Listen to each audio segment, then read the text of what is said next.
Hello, this is Unlimited Splash, where we get better at Magic together through a new draft video every day. Today, I am so excited to bring you another Lorwyn Eclipsed draft.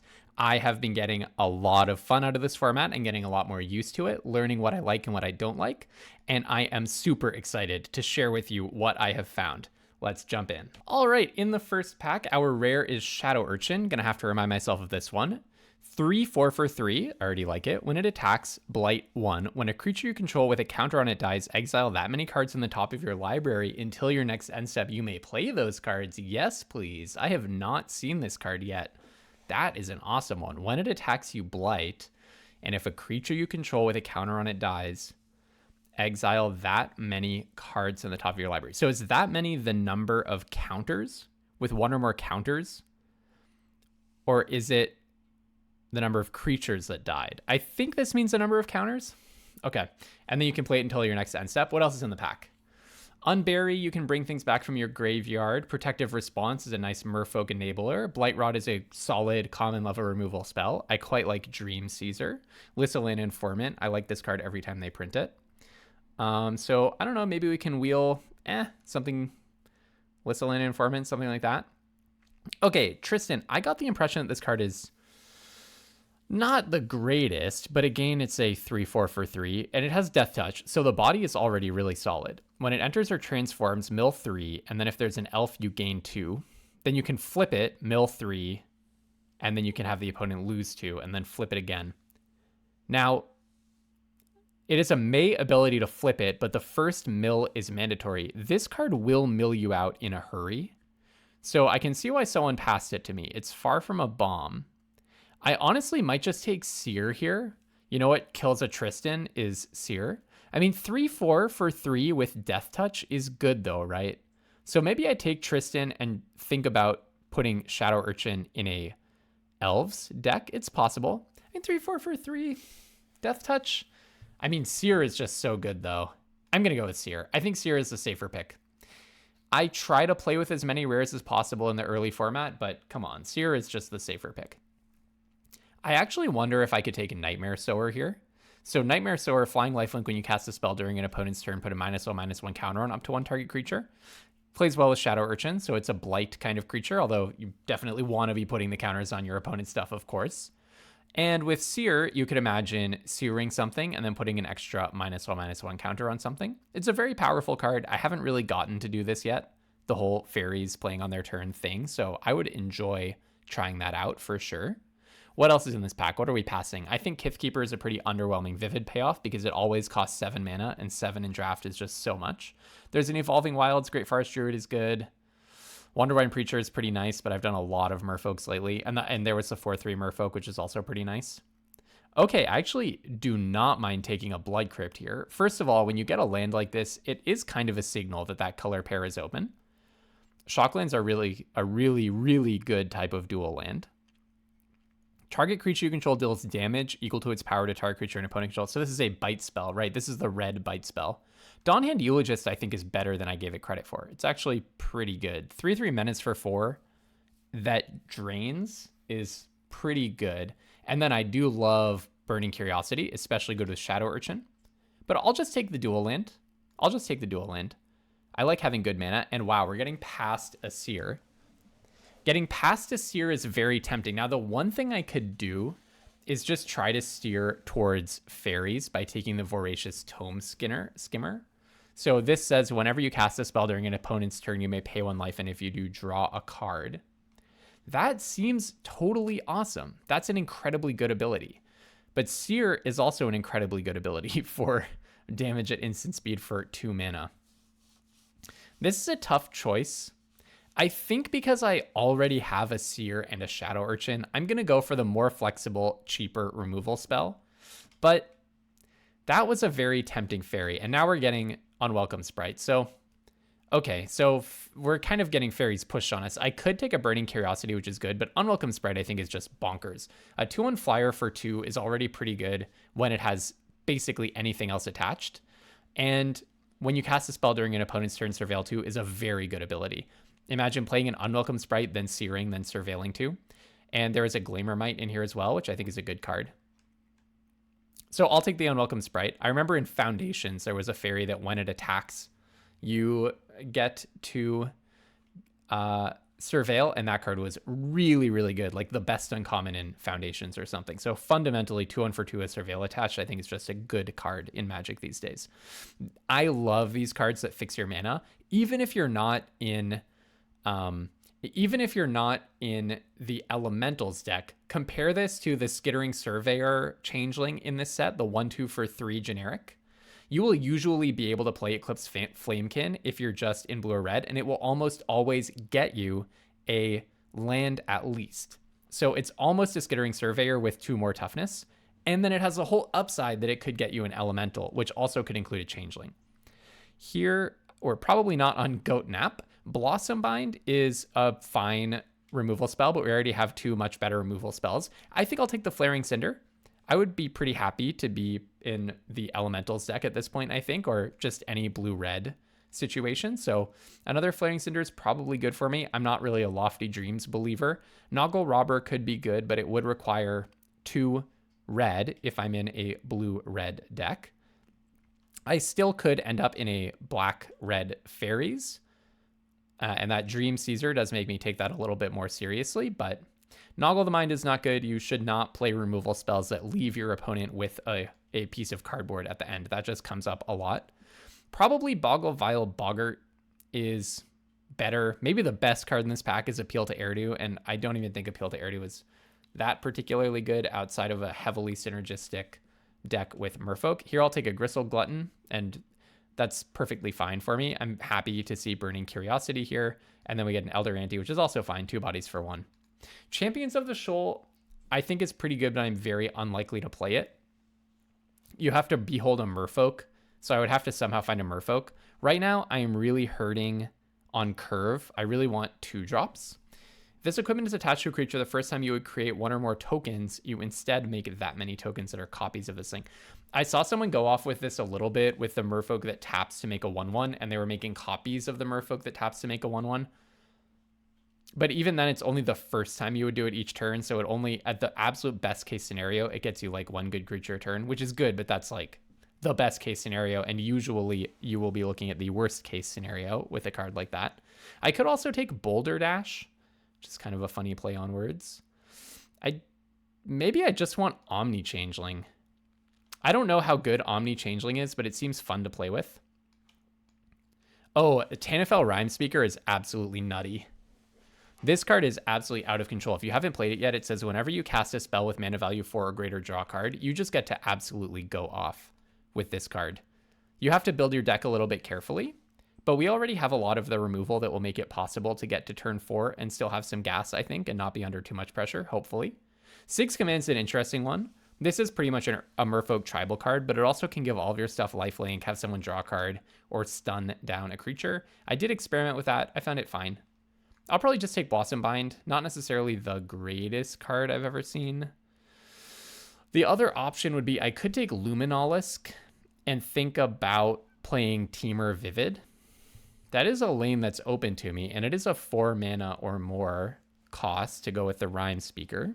I don't currently have any pulls into Vivid, and I don't think Luminolisk is the ultimate pull into Vivid, so let's see. You really do not want to be the second Vivid drafter at the table, I think. Wow, a second Sigs command. I think Temporal Cleansing is kind of perfect to go with Tanufel Rimespeaker, but there's a better card in the pack, Cinderstrike.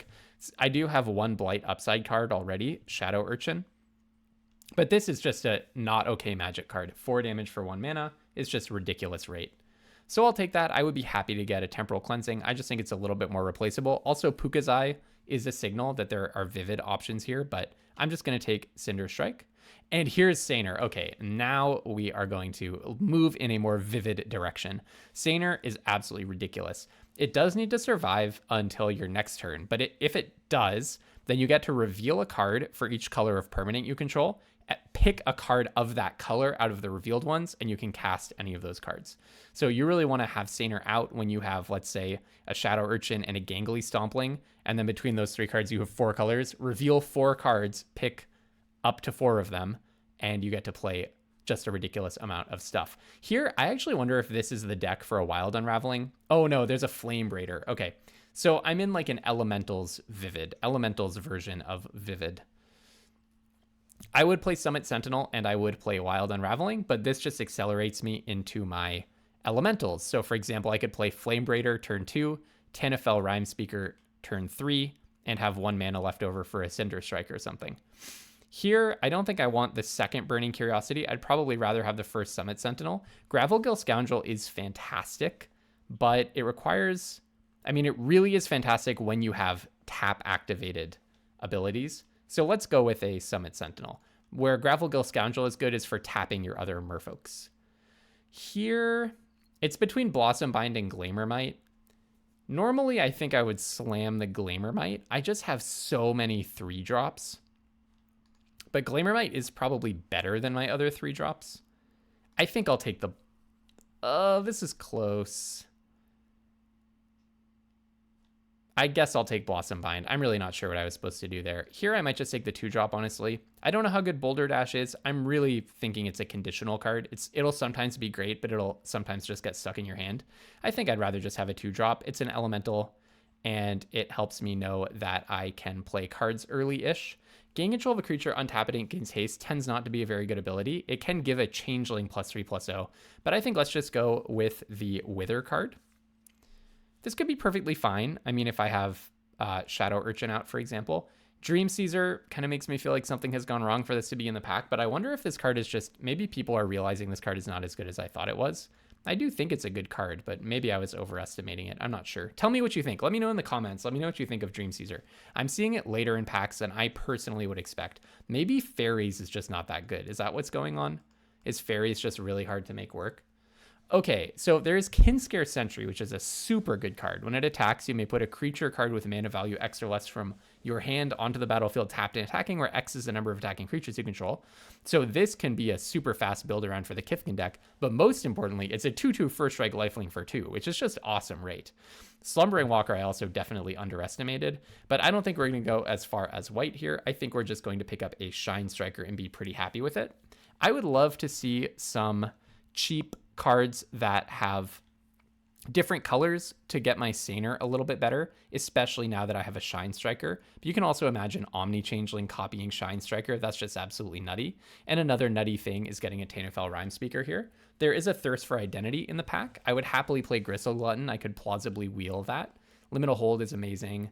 And there's a Glimmermite as well. So if I wheel either Gristle Glutton or Glimmermite, right now I would need to play the Gristle Glutton for curve purposes. But let's just take the Rimespeaker and be very happy, I think. Looking at this pack, so there is an Enraged Flamecaster, which deals 2 damage to each opponent when you cast something with mana value 4 or greater. I actually think I almost could play the Boggart because I have Blood Crypt, but I don't have any other reasons to be splashing black. I almost think I just take Gangly Stompling because it gives me green for Saner and for Shinestriker.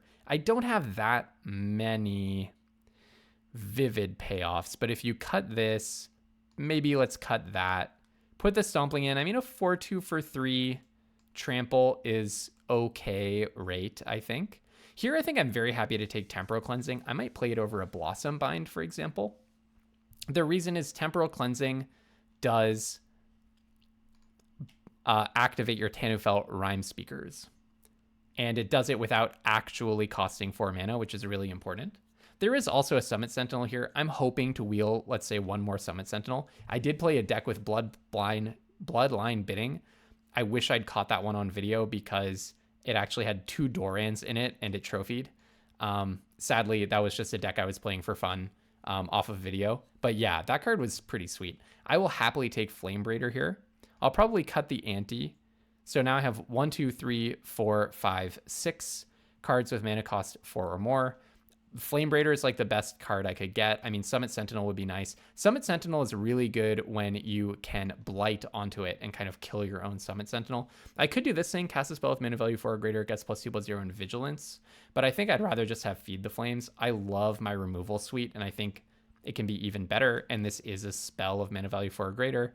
This is not that good a payoff. It kind of makes it an on-rate creature, but you have to pay 4 mana for something to even get that. I guess I'll take Goat Nap just in case. I'm not playing Elder Ante. I'm not playing Marrow Sky Swimmer or Aqua Texts. Aquatex defenses. Maybe in a different world, I could have been more in green and played the Shimmer Wilds growth, but I'm just on Goat Nap here.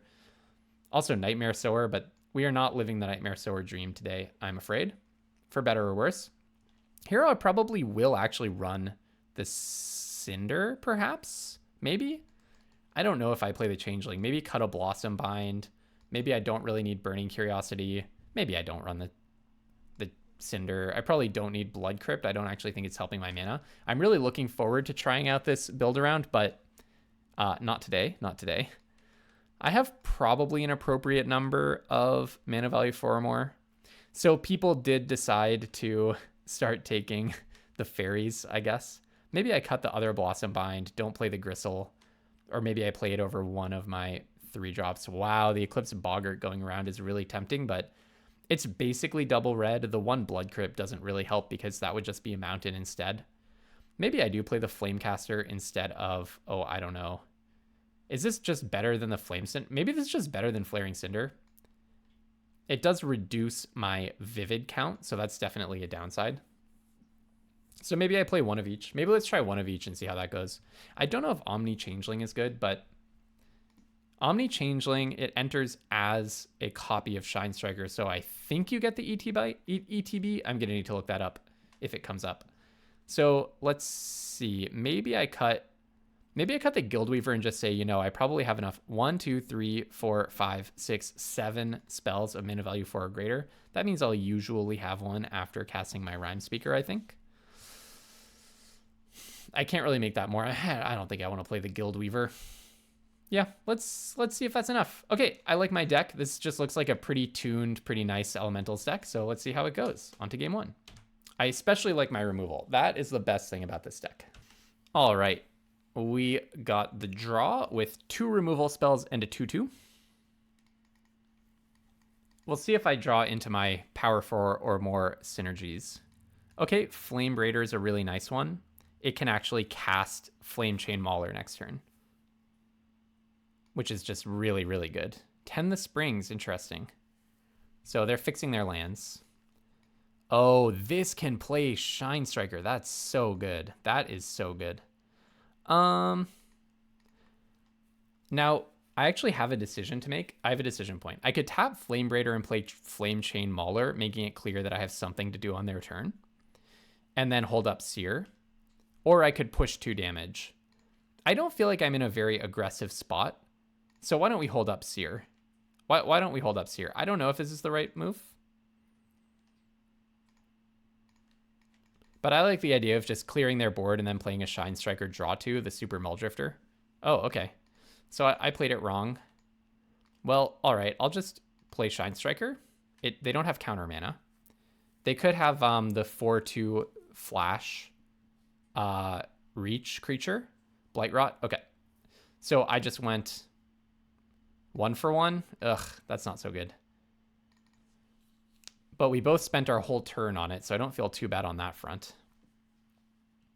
Yeah, that's too bad. And now they actually do get the Tree Folk, so they're getting value. Although Temporal Cleansing is good against Tree Folk, I hear. So when this creature attacks Blight 1, yeah.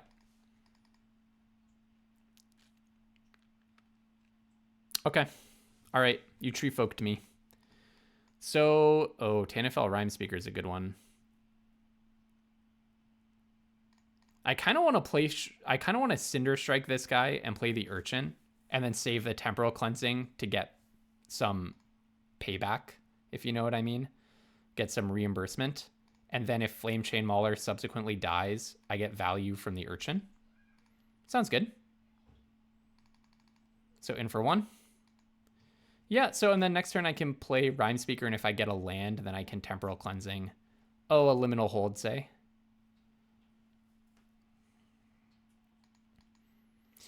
That's a little awkward. Well, okay, I'll play Unwelcome Sprite. I guess I could have played the Rimespeaker there, but I like the idea of Unwelcome Sprite into Seer, although they don't really seem to have any creatures to play. Okay, that's a creature. All right, very good. You may pay 2. I would like to see if they do pay 2. I assume they will. All right. Pass. End of turn. Yeah, see, this just lines up so well. Like, hopefully here I get to kill their threat. They could have +2/+2 in first strike. And And then I'll put both of these in the bin, I think. Or maybe I keep one on top.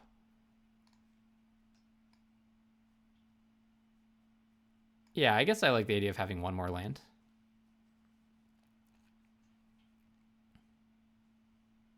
Play the land, play the Rimespeaker. And then I think I do just cycle Temporal Cleansing, basically. Bouncing Liminal Hold. So you can spend your turn drawing Liminal Hold if you want. But I get to draw a card off of this. I get my creature back. They can exile the Rimespeaker, but I think I'm at peace with that. You would have to spend your turn after next playing it, playing the hold. Okay. In with the team. Do I blight one? I'll blight one onto itself, I guess.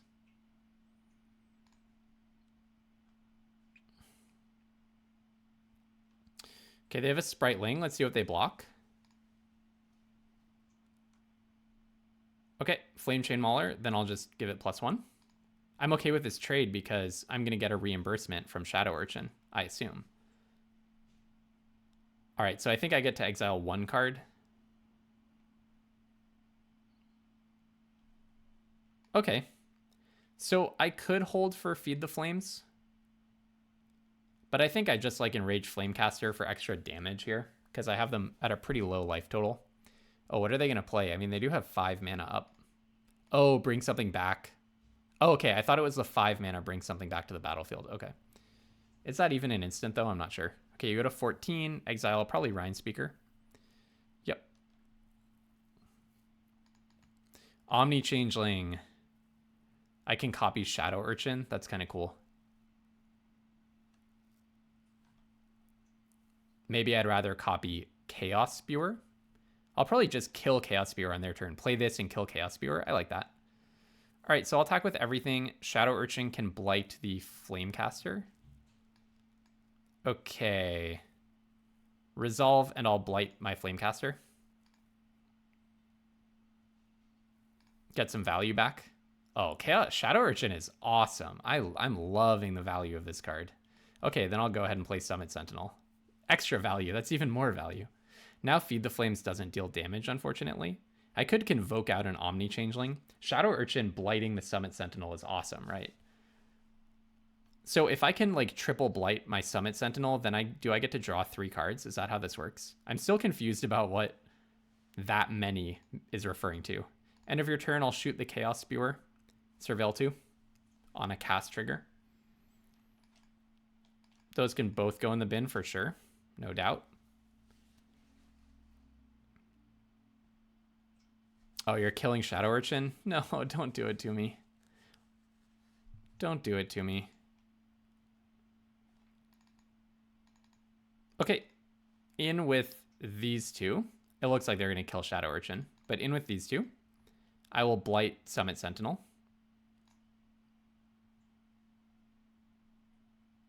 Okay, blight right on that guy. All right, I get to exile. Oh, yes, it is the number of counters, and I get to exile 4 cards because I just put just put 4 -1/-1 counters on it. That was awesome. If you like Magic like I like Magic, go ahead and click subscribe. If you're already subscribed, tell your friends. On to the next game. 1 and 0 with our totally sweet, super efficient, draw every card Elementals deck. I'm loving it. Okay, I actually had to step away from the computer last night, and so I'm coming back to this draft the day after, and I have to say, overnight I thought about this deck several times because of how totally sweet and fun the first game was. So super excited to get onto game 2. All right, we are playing against Coffee or Tea. The answer right now for me is coffee, and this is a very keepable hand. This is a very keepable hand. So turn 2, I'll probably play the Gristle Glutton over Summit Sentinel because Gristle Glutton is just a more active card. And hey, look at that. We have a 2-drop, a 3-drop, and a 4-drop. I love curving out. I don't think we will likely spend a Seer on this guy. We may actually just cash in our Summit Sentinel during our turn if we can't draw a land for that Rimespeaker. This guy is probably more likely to get seared. Okay, I'll go to my turn. Yeah, okay, I'll cash in Summit Sentinel. Put the -1 on Gristle Glutton. Just try to get a land. That's not a land. Okay, well, Flaring Cinder then. That's a little awkward. I probably... Do I actually put back a Seer here? Because if I can play Rimespeaker and immediately cleanse, that's really good, right? But having a Seer is also really good. Okay, I think I pitch a Seer to try to get a land. I'll feel really bad about that if I eventually get flooded. But I think the idea of going Rimespeaker cleansing next turn, draw a card, is so appealing. This thing gets bigger when they play creatures, right? When a creature enters. So if you make 2 tokens, you get to pull both of the counters off of it.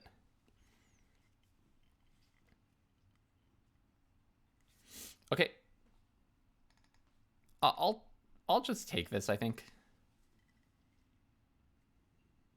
Yeah, I was thinking they probably have some flash something. I could have blocked with Gangly Stompling, but I really like the idea of playing the Rimespeaker and then Temporal Cleansing them.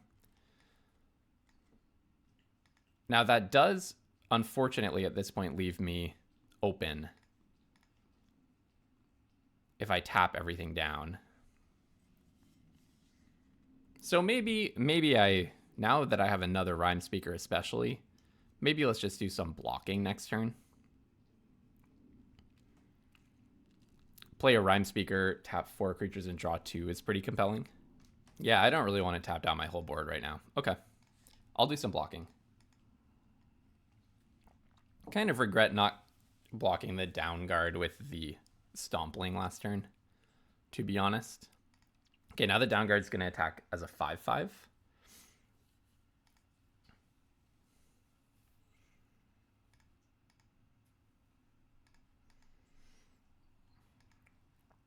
Here, I'll block the Archer with my 4/2. They could have any number of tricks. +2/+2 in first strike, +3/+3, and draw card, +2/+0, trample and indestructible. These are all tricks that are in the format for the color and amount of mana that they have. So let's see if they pull one of them out of their hat. +2/+2 in first strike. Okay. A little annoying, but, you know, it would be nice to have Seer up here, but I don't regret blocking whatsoever. I mean, we just need to stay alive here. Losing the creature is awkward.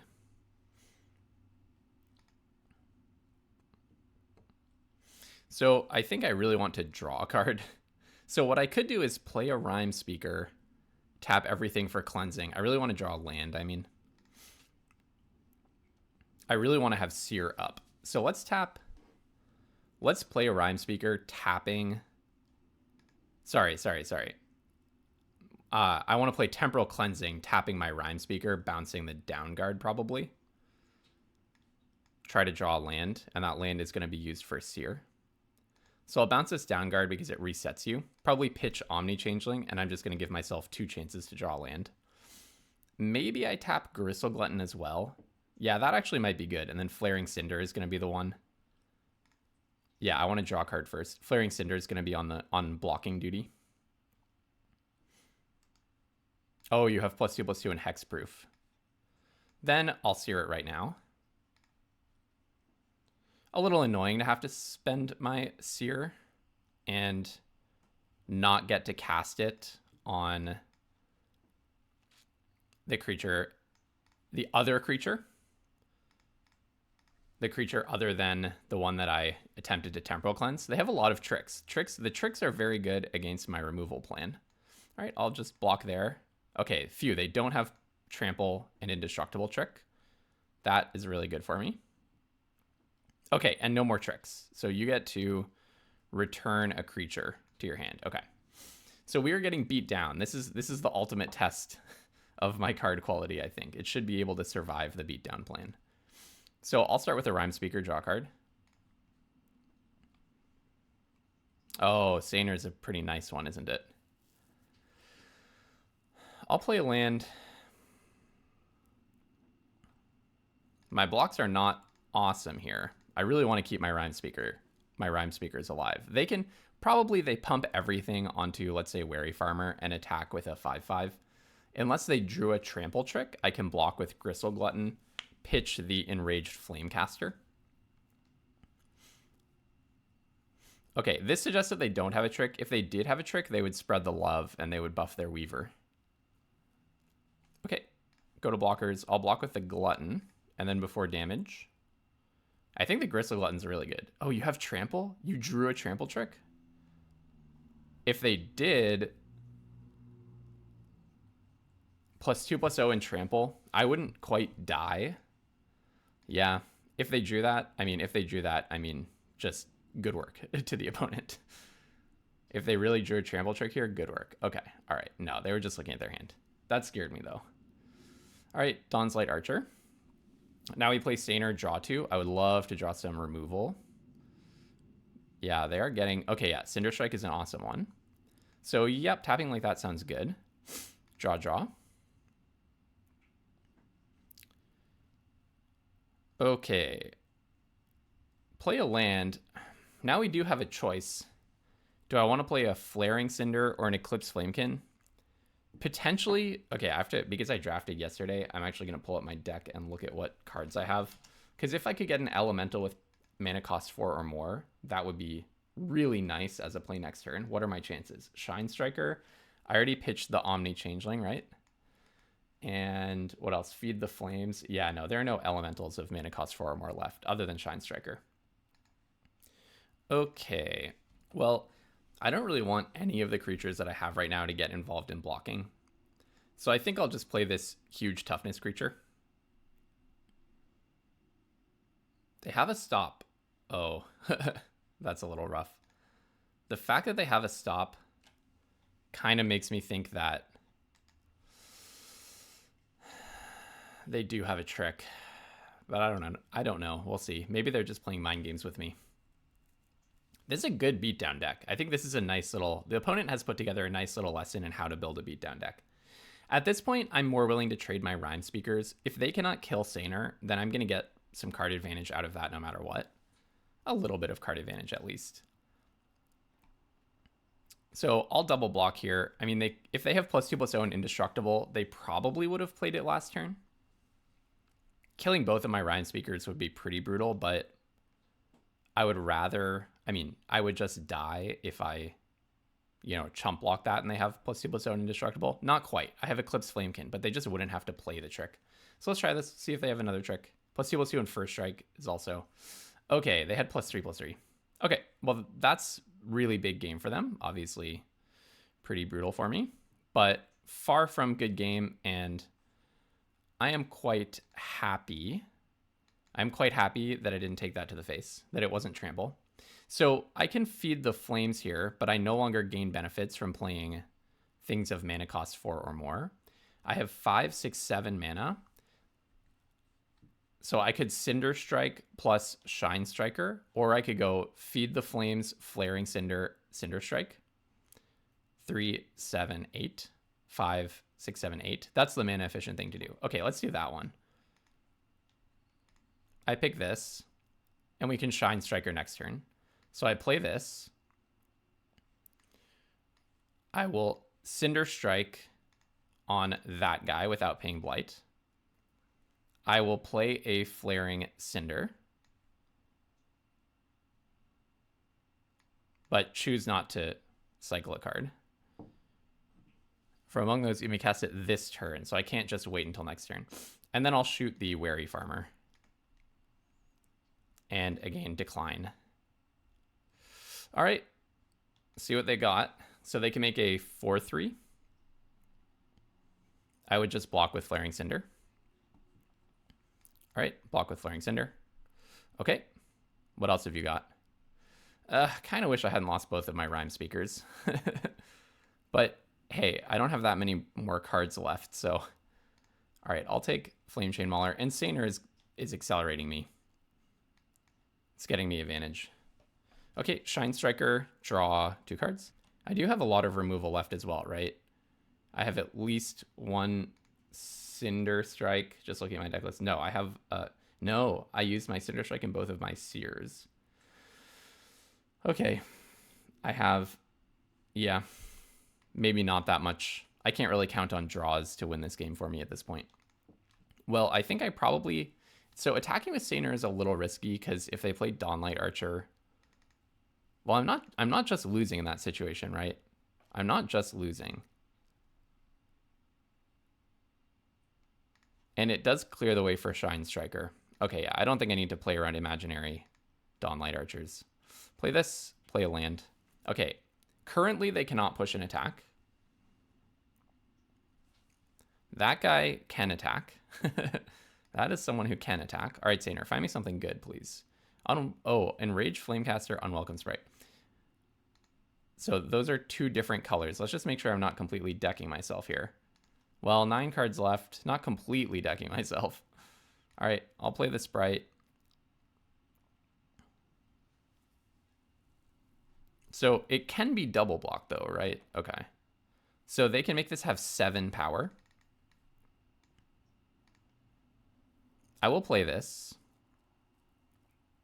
But then the Mauler goes 2, 3, 4, 5. But they can make it have 7 power. I'm probably in just chump block mode for right now. I'll attack with Shinestriker.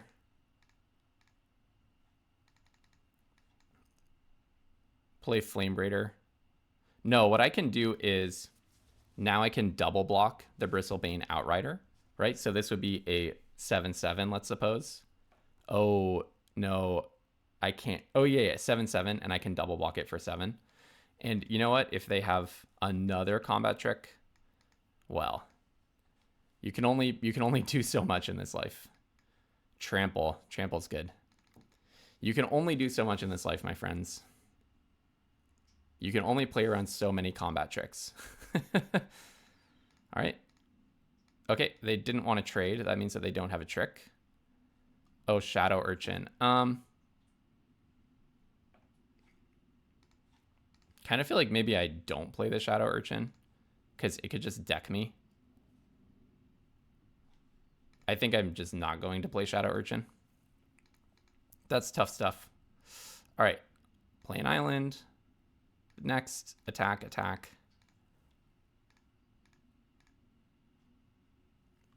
Now, I need to have... It would be nice to block just with Flame Chain Mauler, which would mean giving it +5. Eclipse Flamekin plus Enraged Flamecaster can block the Crossroads Watcher. I think maybe I'll stick on the double block plan. They suppose I have a bite spell for Flame Chain Mauler. Let's see. Yeah, I'm not dead if I do this, so I don't think. Again, unless they have a trample trick. Trample is the thing that could just kill me out of nowhere. But they're on a 2-turn clock now. Okay, if they get life gain or reach, then they can definitely turn the tides. Definitely. Another one of these guys. Wow. Okay.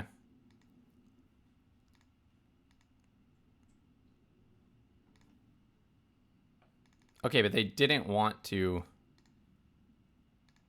buff their Outrider. That's interesting. That's really interesting. Oh, they can do this? Yeah, no, only as a sorcery. Only as a sorcery. I get confused about what's a sorcery and what's only during your turn. But okay, I'll make that trade. Another... Is it just Shadow Urchin and lands at this point? Yeah, my whole deck is lands and Shadow Urchin. Well, I choose not to play that. Actually, I guess I can play it and just not blight. I guess I can play it and just not blight, right? I don't have anything with a counter on it. They probably can't put a counter on my creature, right? Okay, so I guess I'll play it. Probably, I'm just guessing they can't deck me by putting a counter on my creature. If they can, they're a gamer, and that's awesome. I'm just guessing that that's not going to work. All right. You have a turn to prove it to me. Go ahead and kill me. Okay, we got there. What a game. What a stabilization. Okay, my deck actually has less removal than I remembered. I'm just going to take a quick look at the pool, but I think, unfortunately, I think it just has a little bit less removal than I remembered. But that's okay. The removal's still good. Okay, right. What I remembered is I had all these blossom binds and I was leaving some of them in the bin in the sideboard. I don't want to cut something of mana value 4 or greater. By the way, I think I was right to double block with the Rimespeaker, because if they had the +2/+0 and trample trick, I would have just died otherwise, and I couldn't just be chump blocking that every turn. The +3/+3 and not trample trick is a punishment for me because it means I could have chumped, but then they wouldn't even have played it unless I blocked with lethal blockers. So yeah. The only thing that maybe I could have done differently is holding up Seer somehow, because it sucked to be blown out by 2 combat tricks when my deck is full of Seers, but oh well. The only thing I can think of is cutting Omni Changeling for a Blossom Bind, but I don't think that's right. I really need a certain density of cards that cost 4 or more. Maybe I cut a Flaring Cinder for a Blossom Bind, but Flaring Cinder is a good blocker. Yeah, I don't think there's anything obvious here. On to the next one. I don't know, what would you do? Would you play the Blossom Binds over something in there? Comment below, let me know, for real. I'm curious. Okay, Flame Braider into Omni Changeling could be good. Flamecaster. Flame Braider into Flamecaster into Omni Changeling. This guy makes 2 mana, so I could play the Changeling on turn 5, but Changeling is one of those cards that doesn't necessarily get better the earlier you play it. But okay, Flamecaster, or sorry, Flame Braider. The elementals love flame, apparently. It's a big thing for elementals. Yeah, I don't think ramping out an Omni Changeling is the greatest plan. Oh, okay. I don't even get to. Rats. Okay. Flamecaster. So this thing deals 2 damage for mana value 4 or greater. I love the Elementals deck. It's a super fun. It's a super fun archetype. All right. Okay, what do? When a creature, it has ward 2, so I can't copy it. When a creature you control enters, remove a counter. Okay, so it's like a super version of that other one. Well, I'll be able to feed the flames that soon enough, I think. So I'll play this first just in case they have something here. I don't think there's anything for 1 black. Oh yeah, there is that like Death Touch lifelink when it dies, make it 2/2, but I doubt that they would trade Bristlebane Battler plus that to get a 2/2. Oh, Tam. Okay, this is quite a start. So should I get my own Bristlebane Battler while I can? I unfortunately cannot afford the ward. So it could be that I just feed the flames on Tam. Another option is just Omni Changeling my Tanufel Rimespeaker. I kind of want to Omni Changeling Bristlebane Battler.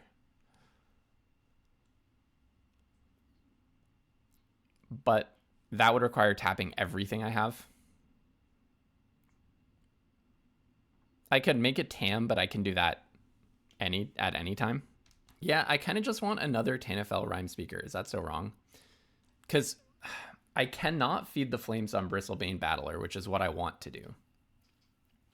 And I can feed the flames on Tam at any time. And if I feed the flames on Tam, it would be good to have a Tanufel Rimespeaker. No. What? Tap this. 4 damage, draw card. And then I'm going to copy my own Rimespeaker. Yeah, I mean, feed the flames, draw 2 on Tam is pretty good. And then I don't even need to push damage past the Bristlebane Battler. They do have a lifelinker, which is a little annoying.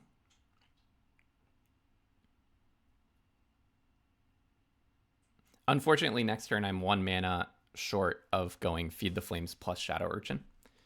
Okay, Dream Caesar. Okay. Go ahead and Blight, and I'll discard a mountain. This made sense because I would definitely target Tam, and anything I would target it with would deal more than 1 damage. So that was a smart Blight by the opponent, a very smart Blight. I could also have copied the Flamecaster to just say, you know what, I'm all in on dealing Flamecaster damage. But yeah, I think this turn, let's feed the Flames Tam, deal 2, draw. Deal 2, draw 2. This Bristlebane Battler is going to get a little annoying for me, I think. It's going to become a 6/6, I believe. That's so much. Okay. This guy is hexproof from everything. Oh, and then a Seer. Oh, that is totally sweet. I only wish I could afford the ward on that guy. But hopefully I can get the opponent with that at some point. That solves my main problem, which is this Bristlebane Battler. Almost. The only problem is it is going to become a 5/5 this turn, almost certainly. I can't imagine them not playing a creature here.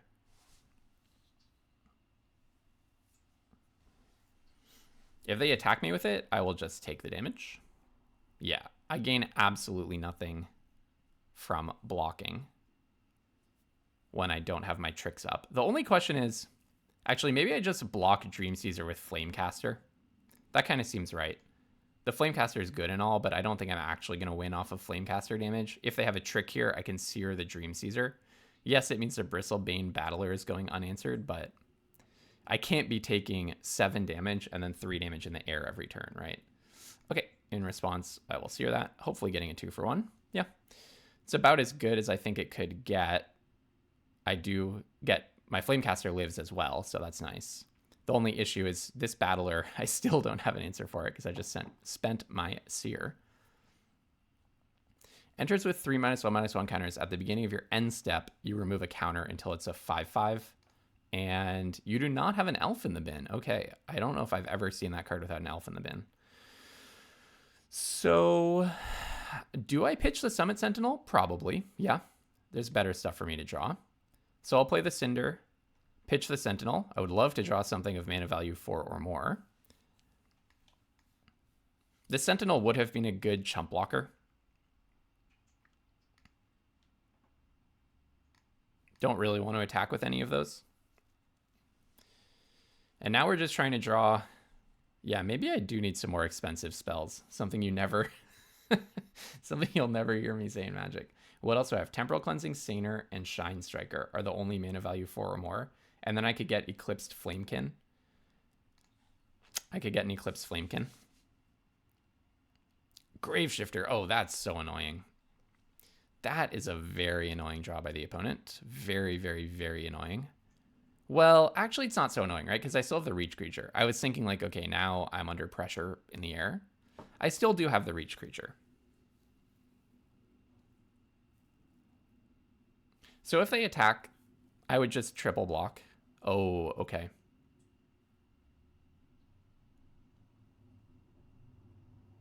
Kind of want to attack with Shadow Urchin. I kind of want to blight onto Shadow Urchin and then attack with it.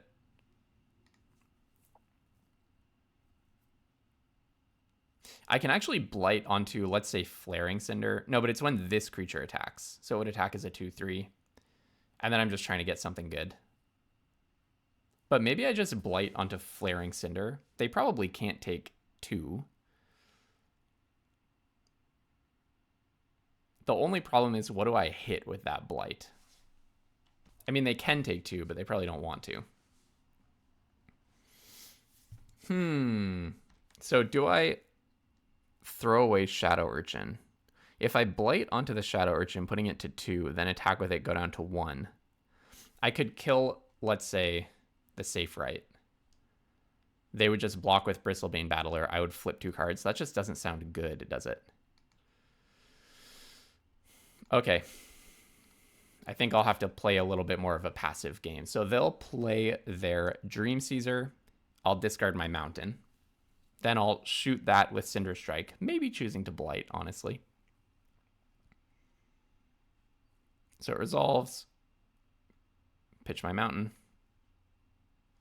Oh, you blighted onto this guy. Huh. That's not what I expected. I guess I figure the 6/6 is not so good when I have a zillion creatures. Okay, with power, with toughness 4. I don't know. What if I just shoot the Dream Caesar, blight onto Flaring Cinder, and attack with it to try to flip a card? They probably won't block with Bristlebane Battler. I'm just guessing. I'm going to try it. I'm kind of sick of not drawing anything. I do think the longer this game goes, the more likely I am to win. If I can draw cards that take advantage of my synergies. And I'm pretty low on those, so I need to see a lot of cards from this position. I am really thinking they're not going to block with Bristlebane Battler. That's just a pure intuition guess here. So my intuition says I'm going to get to trade. I wonder if this means they have another Grave Shifter. Okay, that's a pretty good one. That is a pretty good one. I'm glad to play that now rather than spending another turn drawing that.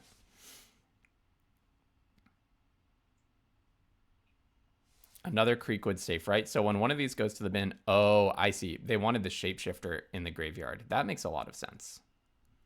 Oh, blighting onto this guy, and then he can remove it because his static ability just lets him remove any counter. Didn't think about that. That's a good point. Yep, good move by the opponent. So that makes this card amazing, right? You can just blight onto it basically for free.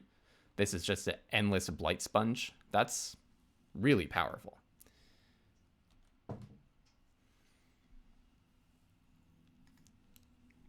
Actually, they should have named it Endless Blight Sponge, right? That would have been a good card name. Looks like they're thinking about somehow killing Shadow Urchin. So in the attack that I made last turn, I was representing Seer, probably. Seer or Cinderstrike. So that's what they may have me pegged for right now. If they give... Okay, I could quadruple block. I get punished for quadruple blocking if they have a Death Touch trick. And there is a black Death Touch trick at common. So I kind of want to not quadruple block. If I double block with the Flamecaster and the Shadow Urchin, then any green combat trick gets me, or black removal spell. So that's a very bad block. So what if I just take it? I can't attack with everything next turn because the safe rights are going to be 3/3s. What if I just double block?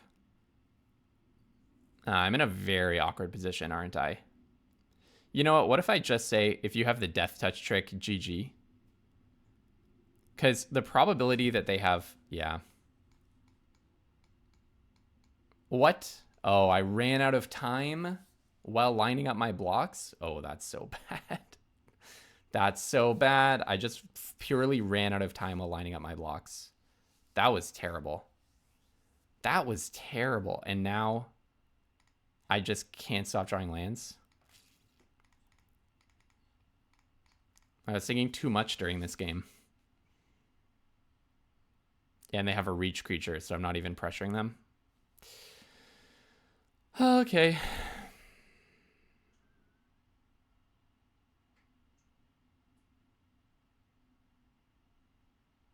Okay, that makes sense. Now they have 2 4/4s, and I draw another land. Well, the 4 lands in a row or whatever it was, I guess I got like land, unwelcome sprite, land. That kind of seals the deal. Do I need another expensive card in my deck? Probably. Let's do like, I mean, I could have gone for one more turn and tried to draw Saner or something, but I don't think it's going our way. Let's do like, should I do 16 lands? But I have so many expensive cards. I feel like I keep landing my safe rights or whatever they are, Rimespeakers, I mean, and then just having nothing to do. So I guess I went a little bit under on 4 drops. Let's play the Guildweaver over something. Over, let's say, could be Gangly Stompling. I don't think the Vivid is mattering all that much. Let's try something like that. Just be a little bit more active on finding those 4 drops. Something like that. All right. 2 wins, 1 loss. On to the next one. It's pretty sad because that game really felt... I felt very comfortable when I had the 2 Rimespeakers out. I just felt like I had to draw pretty much any card selection until I hit something of mana value 4. The 6/6 was scary. The 6/6 was definitely scary. But I had blocks for it. The problem is just when they managed to get... Maybe I shouldn't have let them get the Gravedigger in the graveyard. I wasn't thinking about that. But It's not, I mean, they could have just started attacking with it and I pretty much would have had to block. Oh well. I think, you know, I just hit a patch of lands at a moment when they were able to pull ahead and get a bunch of advantage. And that definitely happens. That definitely happens. All right. You Sneakling in response for some reason. Sure. I wonder if this Flame Braider is about to go down. They highlighted it very suspiciously, and now they're highlighting it again. Okay, no blocks. Does it die? Just making us sweat about whether our Flame Braider is going down. Darn it. So if they hadn't done that, I would have been able to tap the Flame Braider. Oh, I would have been able to play Rimespeaker. That would have been pretty good. Okay. So then let's do... Actually, yeah, let's do this guy because he's just such a good blocker over Cinder or Flamecaster. Ooh, do I want Shinestriker or Rimespeaker? Shinestriker goes to the bottom if I do that. Probably Rimespeaker has a higher upside potential. Let's take Rimespeaker. It also has more toughness. And it lets me go Rimespeaker into Rimespeaker even if I don't draw land. Okay. Gangly Stompling. Sure. Oh, okay. Actually, so in that case, maybe I play Flame Braider and Seer. I like the idea of Flame Braider. I like the idea of Flame Braider. So it's very obvious that I have a Seer now. It's very obvious here. When this creature dies, bring an elf back. You do not have an elf right now. Okay, pass.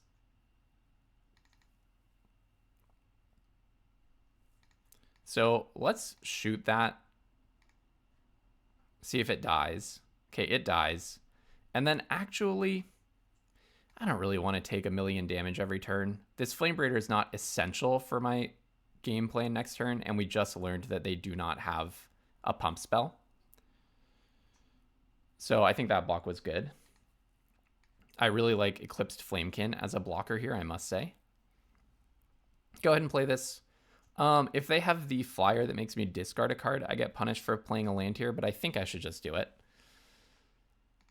Yeah, really liking the Flamekin as a blocker for Iron Shield Elf. Haven't seen that one before, but Flamekin, these cards are just so good. The cards that find a land or a creature of a certain size. Okay. Or a creature of a certain type, I mean. Okay, obviously not blocking. I can't take that too many times, but hey, with any luck, we'll draw our way out of this, right? So I'll play this in draw. I could have done the other thing, the Cinder plus Flamecaster route.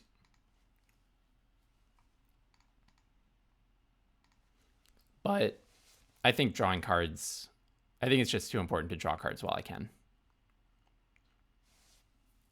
So they have another Graveyard Recursion. Either another Douse of Donglo or the bring 2 creatures back if they share a creature type. Playing this is interesting. Playing that is really interesting.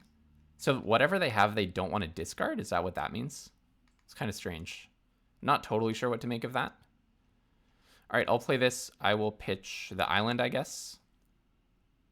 I would have regretted that if I drew something of 4 or more, but mana value 4 or more. Okay, I'll play Shadow Urchin.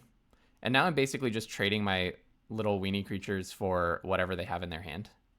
Oh, maybe they were checking their graveyard because if Morkant's Loyalist dies, they were checking what they get back, and the answer is Gangly Stompling.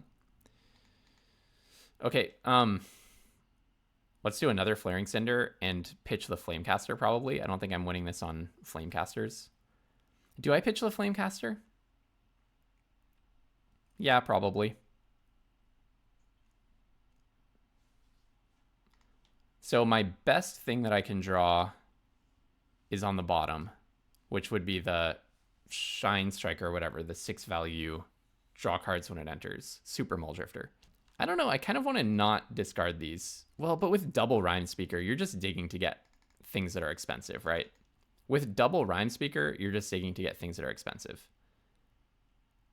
I could attack with Shadow Urchin, but I think now is not the time. Let's just play the Flamecaster. I'm not reading them for a board wipe. It is always possible. Next turn I'll attack with Shadow Urchin. I think.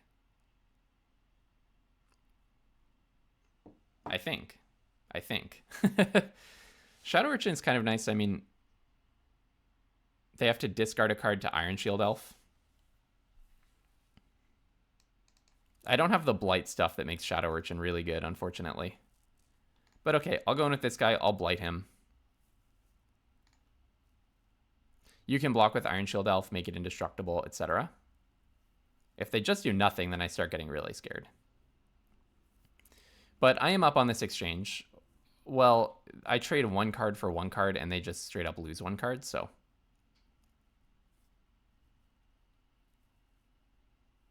Okay. Gristle Glutton's actually not bad. It's actually not bad. Oh, I wish I had my Urchin with that Gristle Glutton, though. Darn. That would have been a nice combination to draw, right? I guess I could have made a more ambitious attack.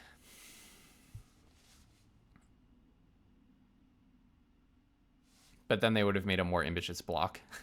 Darn, the Gristle Glutton could have blighted all of my stuff, and then I draw a million things. All right, I'm just going to go ahead and do this right now. Blight onto Summit Sentinel for sure.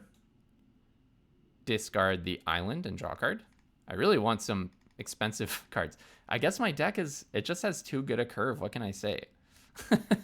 It's like really sad how I keep getting out all of my Rimespeakers, and then, I mean, you can't go that expensive in a deck, right? Am I building this wrong? I have 1, 2, 3, 4, 5, 6 cards of mana cost 4 or more, and I haven't seen any of them. So I have a 1 in 3 chance, more than a 1 in 3 chance every turn of drawing a card of mana value 4 or more. I just keep not doing it. Yeah, it's pretty sad. Well, if they ever attack, Summit Sentinel is the most eager blocker in the world. When it attacks, another elf gets +2/+1. Sure. Oh my goodness. This is getting a bit rich. I shouldn't be on 16 lands, right? I really don't think so. I really don't think so. Oh my goodness. With this, maybe I'm just supposed to be on 16 lands, right? Am I a fool for not being on 16 lands? I am getting flooded every game now. So I guess that's a signal I should be on 16. It doesn't feel like a curve. I mean, I have all these cards that cost 4 or more. That doesn't feel like the kind of a deck that's supposed to play 16 lands. But if you get flooded every game, I guess that's a signal that you should pay attention to, right? I guess that's a signal that you should pay attention to. What matters the most is, are you getting flooded every game? So, yeah. I guess I threw away, in retrospect, I threw away my Shadow Urchin a little bit too eagerly. But look, I still have 6 cards out of 15 that have mana cost 4 or more. So this is a pretty implausible situation, I think. Okay, block here and block there. No, I want to make you... yeah, actually, I would like to kill the Brawler if possible. So I think this is the right block. It's possible I also block Iron Shield Elf with Flaring Cinder, but I don't really want to. Okay, I get to draw a card. Gristle Glutton is looking great, by the way. It's doing a lot of work for me here. Temporal Cleansing. That is what I'm talking about. Temporal Cleansing is what I'm talking about.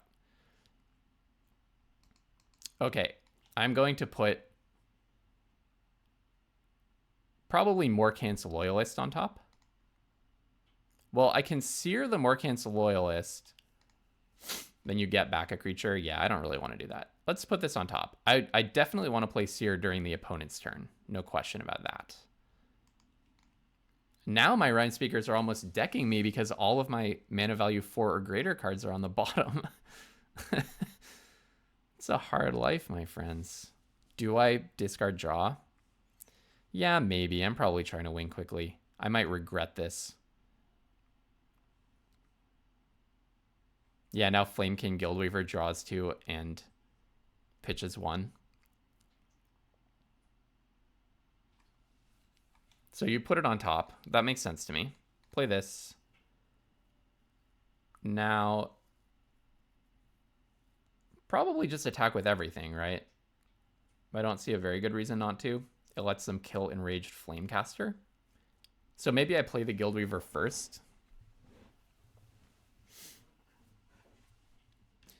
Kind of want to leave back Eclipse Flamekin. I don't really want to attack with everything, though, into this Virulent Emissary, but maybe eventually have to. So if I attack with everything, Virulent Emissary blocks the Rimespeaker, Moonglove Extractor blocks Flamecaster, Sneakling probably doesn't block anything. And then they take 3, 6, 7, 8, 9. I actually kind of want one of my Rimespeakers to die at this point. Probably keep the Flamekin back to block Iron Shield Elf and attack with everything else. Yeah, that sounds good to me. That sounds good to me. And if they have any instant speed anything, I'm holding up Seer. Oh, who predicted the blocks perfectly? Okay, they are chumping with the Sneakling, it looks like. Okay. All right. And then I actually probably will just... Do I play the Guildweaver? I'm really worried that... Yeah, I'm not going to play the Guildweaver. I'm a little worried that they have a board wipe or something. I don't know this set well enough yet to play around things. Oh, I see. They have that card. Okay. Okay, so a bunch of stuff comes back. It's like 5 creatures or something. I don't think I just lose, though. Okay. Oh, you do gain a bunch of life off of that. That's pretty annoying. Yeah. I did have that card in one of my decks. My deck that had 2 Dorans in it. So I guess I could have known about that. So I still can't kill this elf, but I can kill their most annoying elf. So let's do that. Surveil 2. Yeah, I think I do want Saner.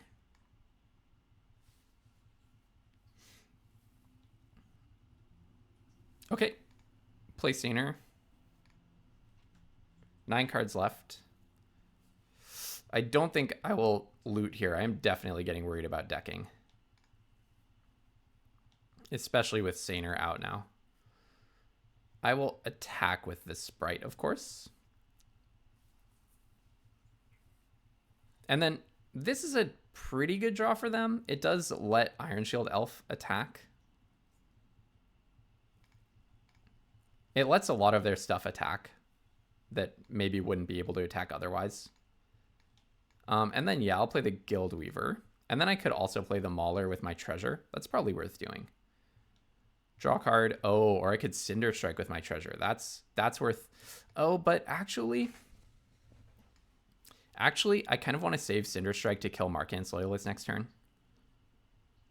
I mean, is it worth it to Cinderstrike Gangly Stompling? If I kill the Markant's Loyalist, they get back Vinebread Brawler.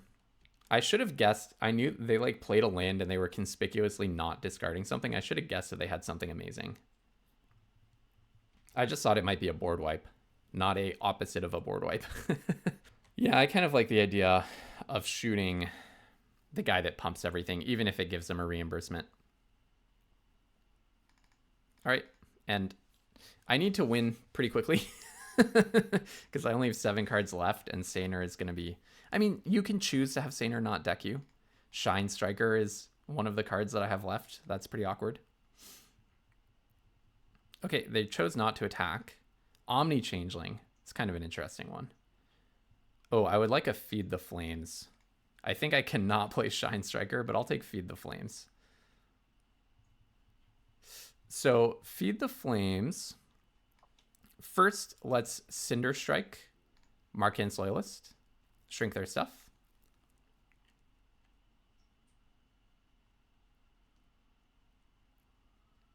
You do get to bring an elf back. I agree. Then I probably Feed the Flames. And I do have to draw a card, unfortunately. But I probably Feed the Flames on the 4/2. And then just attack with everything. That sounds right. They do get to kill Saner. That's perfectly fine. They can kill my Rimespeaker. At this point, that would be a blessing to me. 5 cards left. Draw. I can't even play my Shinestriker if I find it. Well, when I find it. It's inevitable that I will find it. Oh, thank you, Arena, for tapping all wrong. Thank you, Arena, for tapping everything all wrong. All right, I think I don't want to draw off of this Omni Changeling. So let's go in with the team. So they would have 3, 4, 5, 6, 7, 8 on the backswing, not lethal. But yes, I suspect they're going to be doing some blocking here. 4, 6, 7, 8, 9, 10, 11, 12, 13, 14, 15, 16, 17, 18.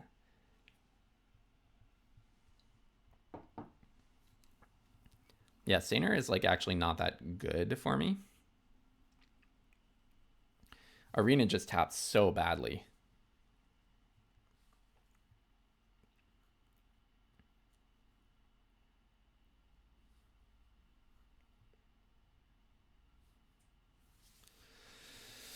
Okay. I accept these trades. You pitch whatever is not Vinebred Brawler in your hand, I assume, to make this guy indestructible. Okay, it's a swamp. That's fine. Okay, on to damage. Bonk, bonk. That is a trampler that they chump blocked there. Okay, and then I'll play Omni Changeling, drawing down to 3 cards in my deck.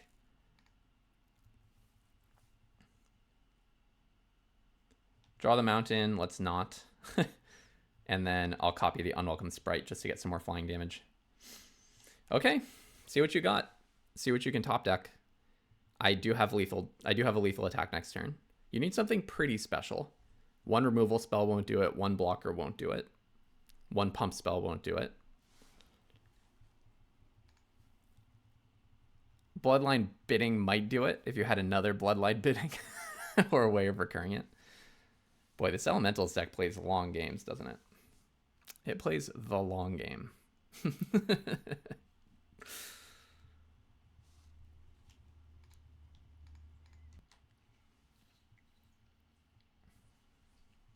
Okay, they top deck Tristan's Command, removal, and a blocker. Are you kidding me? They literally top decked a removal spell plus a blocker. I mean, that is unbelievable. Okay, well, attack, attack. What a draw. Okay, all right, just don't do that again. Even that wouldn't save you. You need a double removal spell or some life gain plus 2 reach creatures. I don't know what you could have here. I'm getting a little bit of a sense for what to play around in the format, what people might have, but not that fine-honed. All right, okay, we managed to pick that game up. Another close game. Our Elementals deck is like right on the edge. So do I just cut a land? Maybe I go to 16 lands and I play Blossom Bind. I'm going to do this for science. I have no idea if it's correct. It looks to me like this is not a curve that should be on 16 lands, but empirically, I'm just ending up. Maybe I should be playing the Burning Curiosity. I don't know. I think I have way better ways of getting card advantage. Yeah. How many mana value 4 or more spells are you supposed to have? 3, 4, 5, 6, 7, 8, 9. That seems like kind of a lot. Kind of a lot for a limited deck. Okay. Yeah, I'll try rolling with 16 lands. Let's see if we like this better. I just keep hitting land pockets. All right. Cinderstrike, Flamebraider, Shadow Urchin. I like this hand. Seer. I like this hand. Ooh, nice sleeves. That's a cool animation. Okay, Flamebraider. So we can Flaring Cinder plus Cinderstrike next turn. People keep killing this Flamebraider really rudely. So I hope that they don't do that this time. Oh, come on. Come on. You really had to do it to me, huh? Okay, feeling very happy about the 16 lanes decision now. Yeah, Flamebraider is just such a removal magnet. It makes perfect sense, but... Oh, you have removal for Shadow Urchin as well? It's really looking like it. Okay, that's fine. It keeps its static effect if I can blight. I don't have a lot of ways of blighting, but... Also, I can blight onto it with Cinderstrike.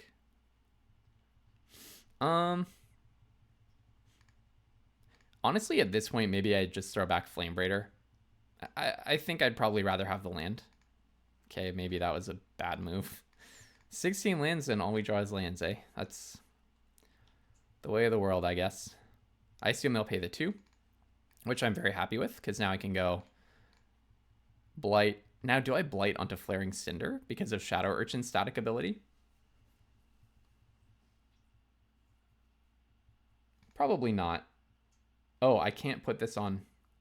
Oh, can't have counters put on it. I never noticed that line of text. Okay. Oh, I never noticed that. Makes that card better. I never noticed that. Interesting. Really interesting. Okay, cool. Good to know. I'm glad that that came up. Oh, they're the Vivid deck. That's awesome. That is awesome.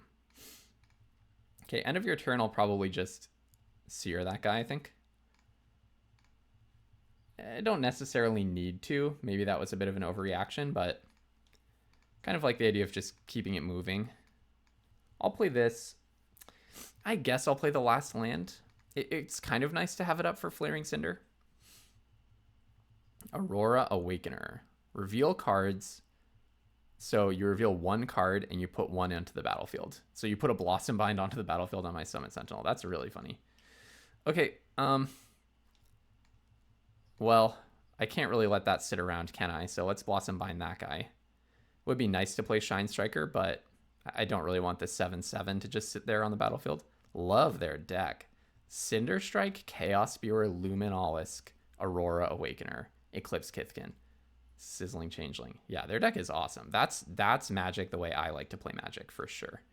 All right, I will pitch this to just draw 4. 1, 2, 3, 4. So Shadow Urchin is still getting counted for the Vivid count, and we got a mountain back. Do I just keep this guy on defense? He's a really good blocker, right? I'm holding back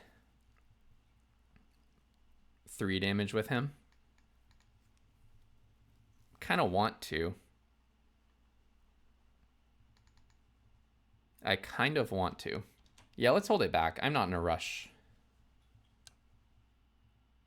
Until your next end step. So if he dies on the opponent's turn, then I get to keep the card. Oh, and then you have Feed the Flames. Oh my goodness. Wow, their deck is incredible. I love their deck. Well, I can Omni Changeling that guy. I'll definitely just block the Sizzling Changeling here. So I can Omni Changeling the Rimespeaker, and then 4, 5, 6, 7. I think I still get to Saner. Oh, okay, or I can Temporal Cleansing Rimespeaker.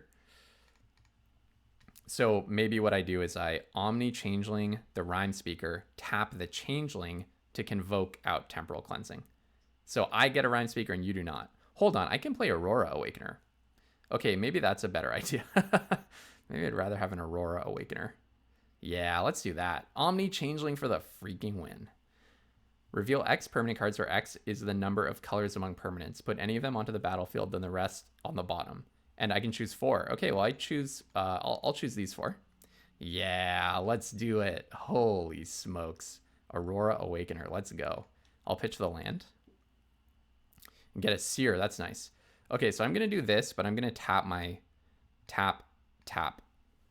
Maybe tap the Treasure. Kind of like having the Treasure up for Seer if need be. And then, oh no, I can't. Okay, so I want to convoke this. Is Arena gonna know that I'm trying to convoke? Oh wait, no, sorry, I'm sorry. Creature, convoke is different from, no, you can't tap artifacts for convoke, my bad. Okay, all right, just getting confused because there's so much going on now. I'm a little concerned. The fact that I did that made me a little concerned that they are now going to Changeling onto Aurora Awakener, but they also put this on top. That's really scary. That kind of means that they have an answer for the Aurora Awakener, right? Or they have their own Mega Bomb. Maybe they also have a Changeling. Okay. Oh, you have removal for Saner. Okay. Cinder Striking. Oh, putting a counter back on. That's clever. And then you get to draw a card. And then you get to cast your 2/4. Yep. Good job by the opponent. That's pretty cool. Good job by the opponent for sure. Okay, I'll play Flamekin.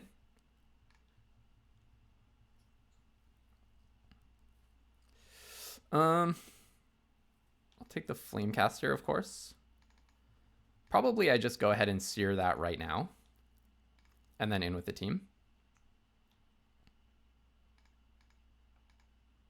So they will get to draw a card. Actually, they won't because I'm about to play Enraged Flamecaster. I'll play it. I mean, you know, maybe they have Ashling's Command or something, but let's just hope not.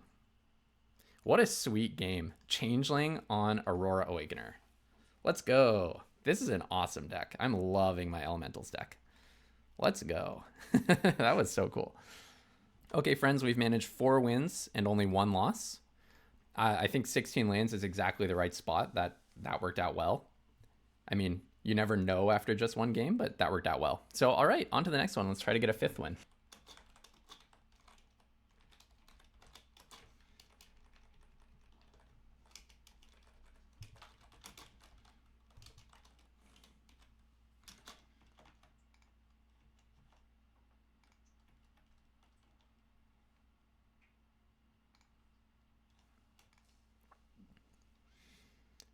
Oh, whoops. Sorry. I keep forgetting my hotkey. I keep forgetting that I have a hotkey to unpause. I just changed that setting. I'll get used to it. My bad. But you probably only endured an extra second or 2 of content there of me looking off to the side and typing. Okay. Boggart hits me. Looks like a speedy deck. I'll just play the Mauler.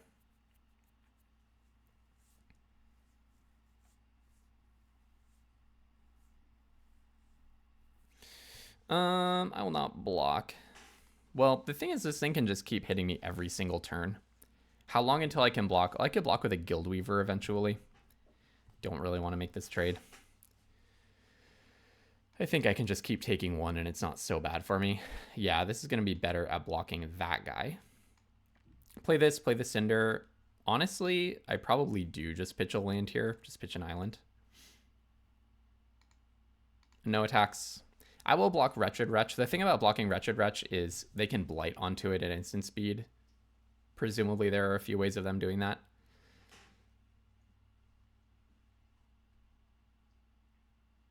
And it would still trade, but then it would come back.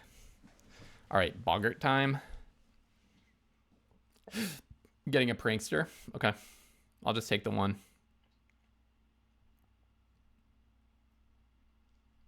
They're thinking about whether to attack with the Wretch. Interesting. Well, I'll just block there. Interesting. Huh. I'm not totally sure how to read that. This thing is going to eat removal, probably. It would be nice to play it and immediately play something that costs 4. So I guess I could do Guildweaver.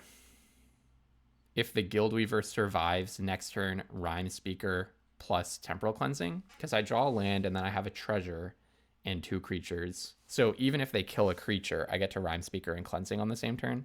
That sounds good. Let's try that. Do I pitch my land? No way, right? It's important for this plan. I think I keep the land for now. I'm hopefully going to have this and get to play 2 creatures or 2 cards of mana value 4 or greater next turn. I would like to not lose a creature here. I might have to. Torchmaster. Okay, this simplifies things. So you can blight 1 and give Boggart Prankster haste. No, it doesn't make sense. It's not when it attacks, it's when you attack. Okay, so what's going to happen next turn is I play Tanufel Rimespeaker. I have 1, 2, 3, 4, 5 mana. I mean creatures or mana. And then I'll tap everything except 1 creature to put something back on top. It will probably be the Boggart Prankster. But then I would take 5 damage if I tap everything down. So I probably want to leave the Guildweaver untapped next turn. The other option is that I just play Rimespeaker and Blossom Bind and save the Temporal Cleansing. They obviously could have removal. Maybe that's the safer play. It's nice to get a card back for the Cleansing immediately. What would I Blossom Bind? Probably... Well, it can't be Boggart Prankster. And it can't really be Torchmaster. Blossom Bind is just not very good here. Okay, I'll block. I'll block. Just preserve my life total, give myself more options. Okay, that is an option. That is an option. In that case, I'll play the Rimespeaker. So I could tap everything down here and cleanse, let's say, Boggart Prankster to the top, and then I take 3. Maybe I actually just like that turn. Maybe I just like that play.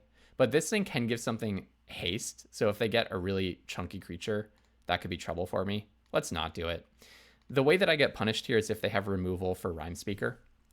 Basically, I'm just reading.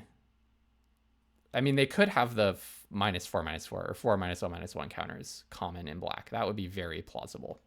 But I'm just reading this as a deck that's probably all in on aggression and maybe less likely to be playing like tricksy stuff and removal. Okay, so you're going to give your Curse Crafter haste, blight 1 onto the Prankster to give the Curse Crafter haste. Makes sense to me. Resolve, pass to attackers, and you attack with that guy and that guy.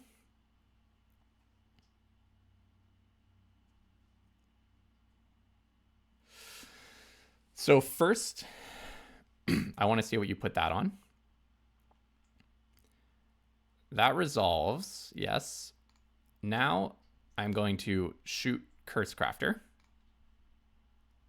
Feel like I have a very good shot if I can play this right. So I could block the Boggart here with the Rimespeaker and risk my Rimespeaker dying. Kind of just want to give it one more turn. I kind of just want to give it one more turn. I guess I could block with the Guildweaver and then they kill my Guildweaver. Sounds really bad. If I block, what's their plan though if I block with the Rimespeaker?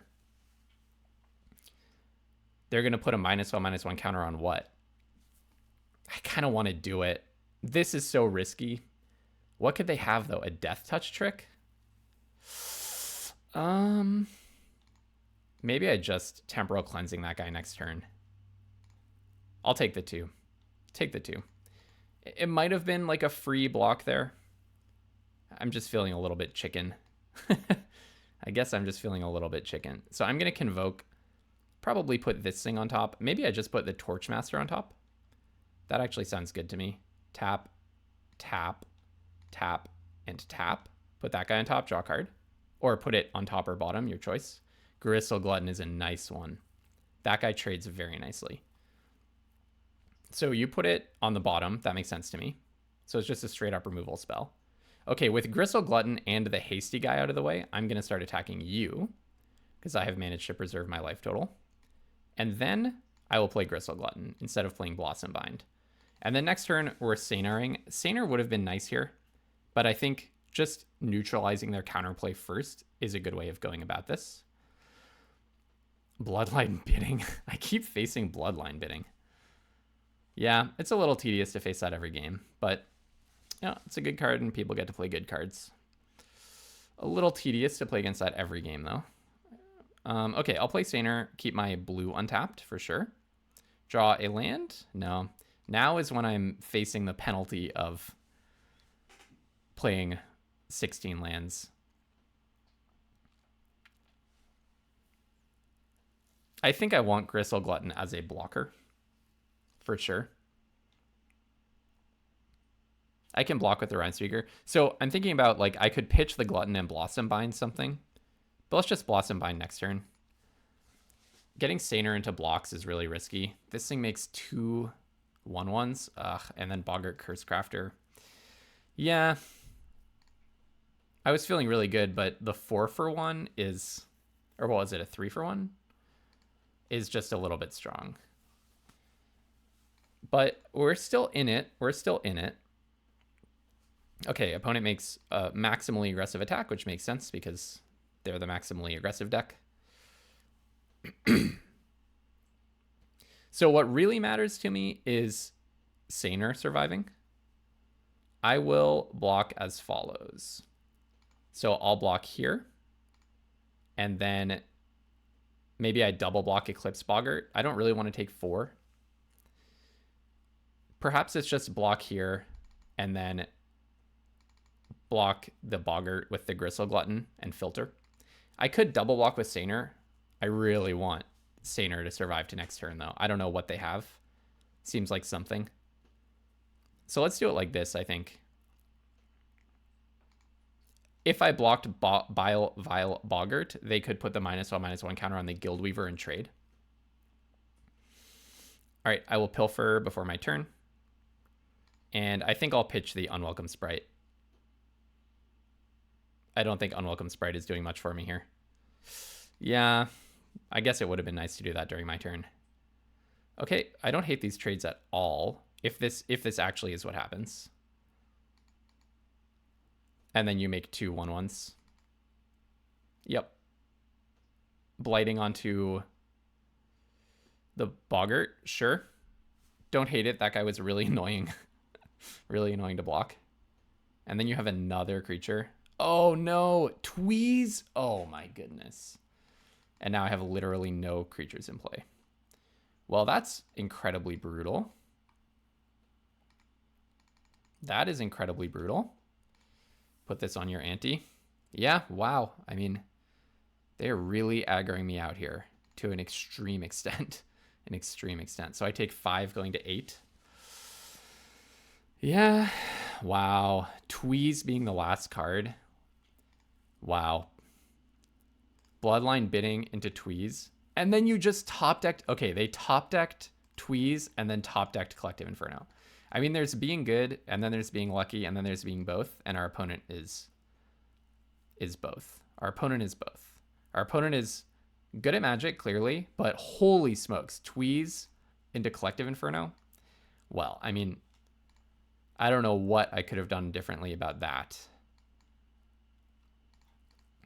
I mean, I guess I will take it here. Honestly, I'll take it so that I can just get more options. Shinestriker, draw 2, but then I can't even play anything off of that. So any goblin deals double damage. Maybe I pitch Shinestriker, actually. Just to try to... Well, Shinestriker, draw 2, and then I just need 1 blocker for a 1/1. I'll block whatever they pump, so I'll take 2 damage. Yeah, okay. Okay. Hopefully they're due for a land after all that. Enter, draw. Oof. 2 worst cards I could have gotten, probably. Okay. Well, at least I get to trade. Okay. They're not trying to sneak through an extra damage or an extra 2 damage. That's interesting to me. The fact that they're considering attacking, the fact that they considered whether to attack with the 3rd creature is very interesting to me. I mean, honestly, do I just go to 1? So any pump spell kills me here, but I keep my blocker for next turn.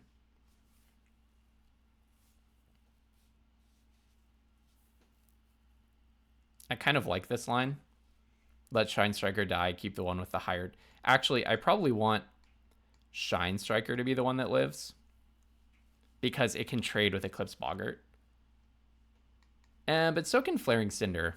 1, 2, 3, 4, 5, 6, 7. So my dream is to draw anything of mana value 4 or greater. I really don't have that many left, though. I already played my Guildweaver, Saner, and my other Rimespeaker, and my Temporal Cleansing.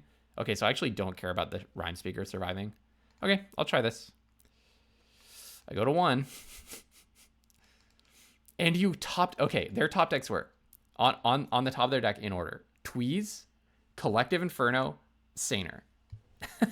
I mean, I think with the best draft, best play, and best everything, I could not have done anything about that. All right, I'll Seer Saner. That was a nice draw by me. Note that it was not a top deck, though. Note that it was not a top deck. I don't even have any of my power left. I played Shinestriker for very little value. I already played Saner. Both of my Tanufel Rimespeakers are dead, so I'm really not sure how... What? Oh, give it self +2. I'm really not sure how I'm supposed to get out of this. Or +1, I mean. Okay. What have you got for me?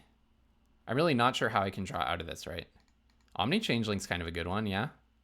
I could Sourbread Ante. Kind of just want to put it on my Shinestriker, though. I do not know why Arena tapped like that. It makes no sense. But okay. All right, in with a Shinestriker. This is ridiculous. Hey, the Shinestriker team could be worse, right? This is a pretty tenuous spot, but double Shinestriker with removal to back it up. Exile target creature. Okay, only 1 Shinestriker. They probably have a lot of haste. This card, can it give itself haste? Yeah, it can give itself haste. Well, I mean, I have to be attacking, right? There's nothing else to do here. Let's just play dead by playing a land. What a game. I'm very proud that I've survived past Tweeze into Collective Inferno into Saner. That makes me proud. All right.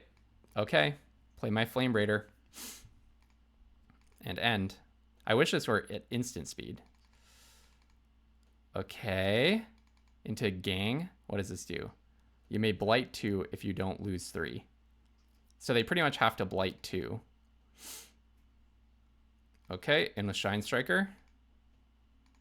And then I'll play a blocker. Okay. Okay. Okay. I assume they will blight 2. I will just chump block this guy. Maybe I'll double block. Yeah, makes sense. Honestly, I think I'll double block because I have the removal. Actually, maybe I just chump block because it's going to become a 2/2 next turn anyways. Maybe now I just attack with Enraged Flamecaster. I'm just going to chump it. I have them on such a short clock.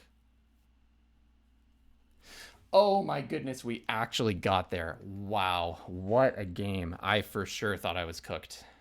That sequence of top decks. I mean, look, I got lucky too. I'm not trying to like rag on the opponent or complain or anything. I got lucky too. I had plenty of good draws, but just that sequence where they just went Tweeze, Collective Inferno, Saner. I was just like, how can I ever get out of this? But then, yeah, I managed to land my Shinestriker, line my blocks up so that it survives, copy it with the Changeling, right? And then it was off to the races because then I just had card advantage. And I managed to get some filtering going on with Cinder. Yeah, all right, let's go Elementals. 5 wins, 1 loss. Let's try to get a 6 win. Okay, we're playing against King Kobe MVP, Mythic player number 15. So this is the ultimate test of our deck. I love playing high-ranked Mythic players. I mean, you'll notice I'm like a little low down there on the charts, Mythic 94%. I did have a little bit of a losing streak. I lost 2 drafts in a row, one 0-3 and one like 1-3 very early in the format. Partly to mana problems, partly to just messing around and like not really taking things very seriously, playing too fast and stuff. I didn't record those ones on stream. It was just kind of like, late night drafting. But I also don't really maintain a high Mythic, partly because I have a full-time job, I have a social life, I have volunteering commitments, I have stuff going on. So if you draft like once a day, then you will often just fall like 3 points overnight. Seriously, you'll go from like Mythic or like 1% of the whole player base. You'll go from like Mythic 93 decaying down to Mythic 92 in one night. So people who you see, like Paul Cheon or someone who manages to maintain like Mythic number 18 one night, and then the next night you see him log in and he's like Mythic number 20, he probably has been playing like 10 drafts or, at least like 3 drafts in between those to maintain that. And I can't do that. So I slide all the way down. But if I could maintain it, I would, because I love the kinds of games you get when you're playing against really high-ranked Mythic players.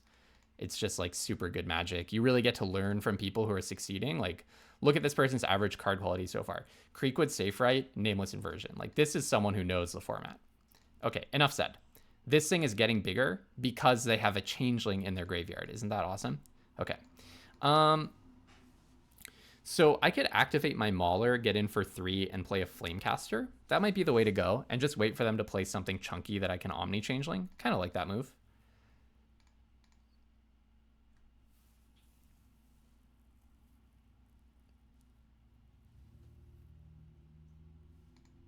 So this guy's Menace. Go to combat. In for 3.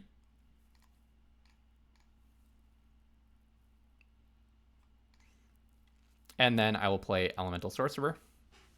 And then we're going to get some extra damage out of our Omni Changeling. I unfortunately cannot copy Creekwood Safe and get any advantage out of that. Gloom Ripper. I was actually expecting Gloom Ripper. I was actually fully expecting Gloom Ripper. Because it's just the bomb in Elves on 5 mana.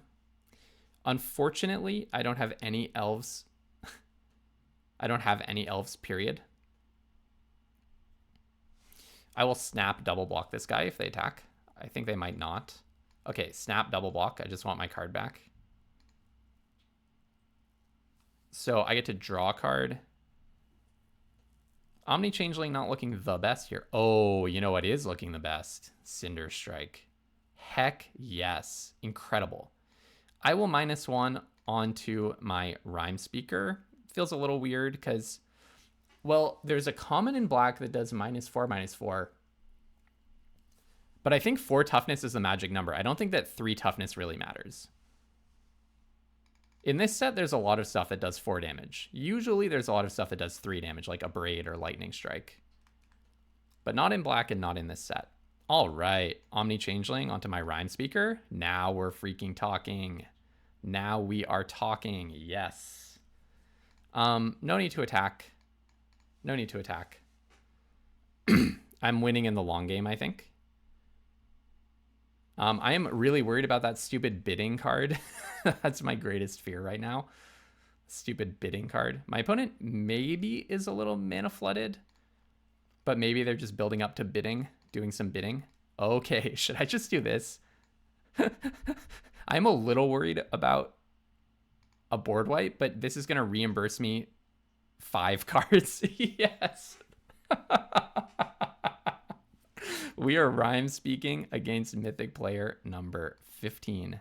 Feels good. It feels good. I'll just tap all the creatures, right? Triple draw.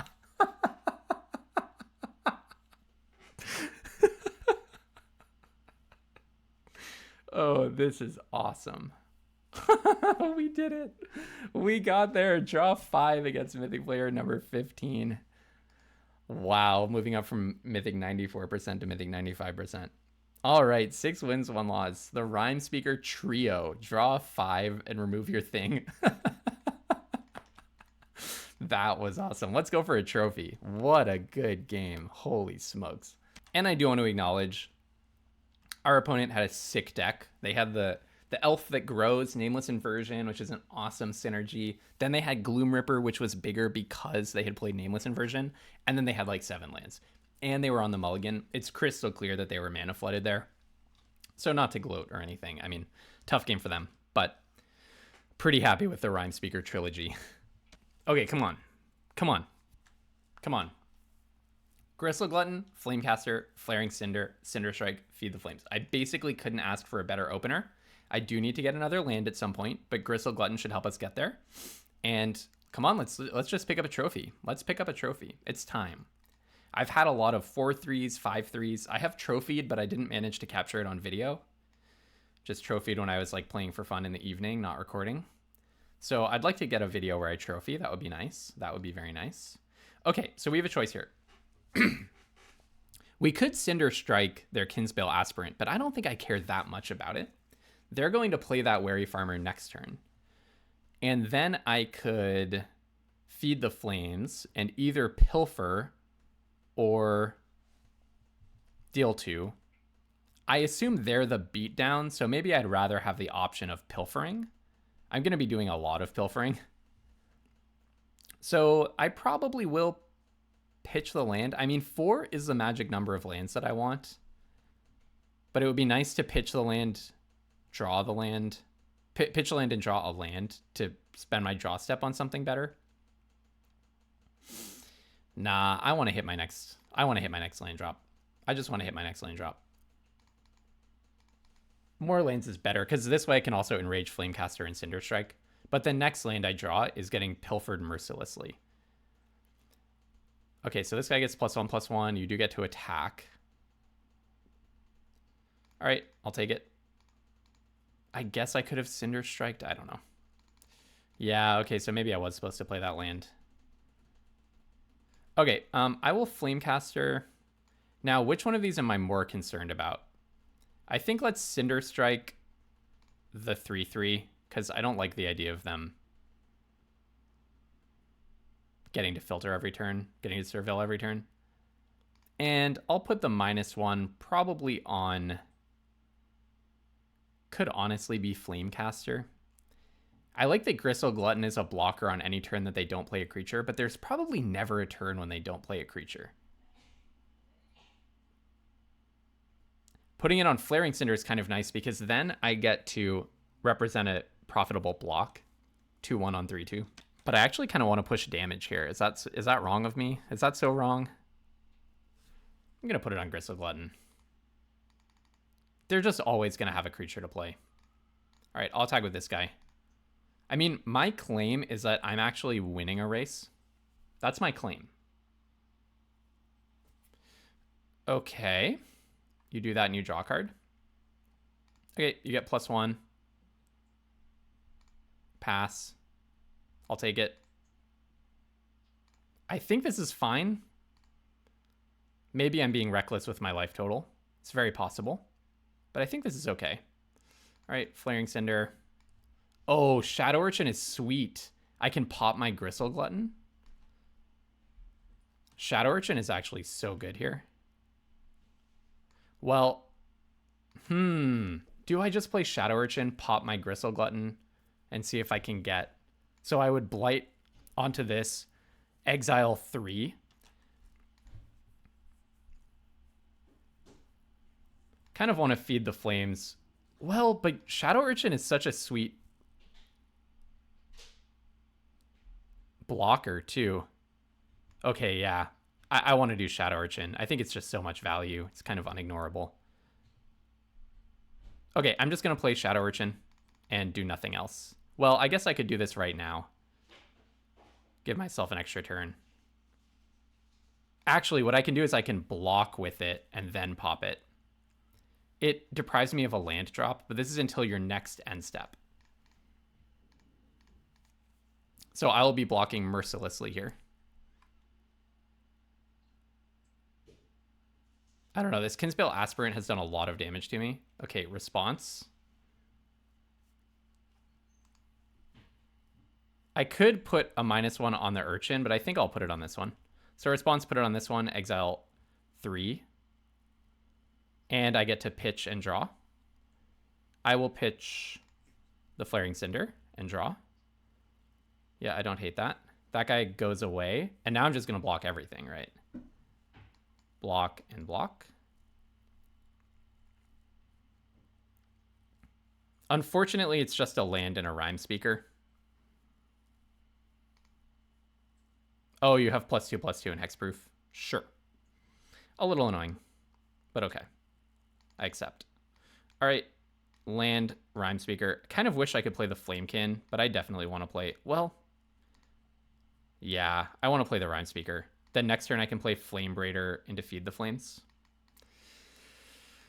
I can't help but feel that I didn't quite play this right. I don't know. 14 is a pretty good life total, though.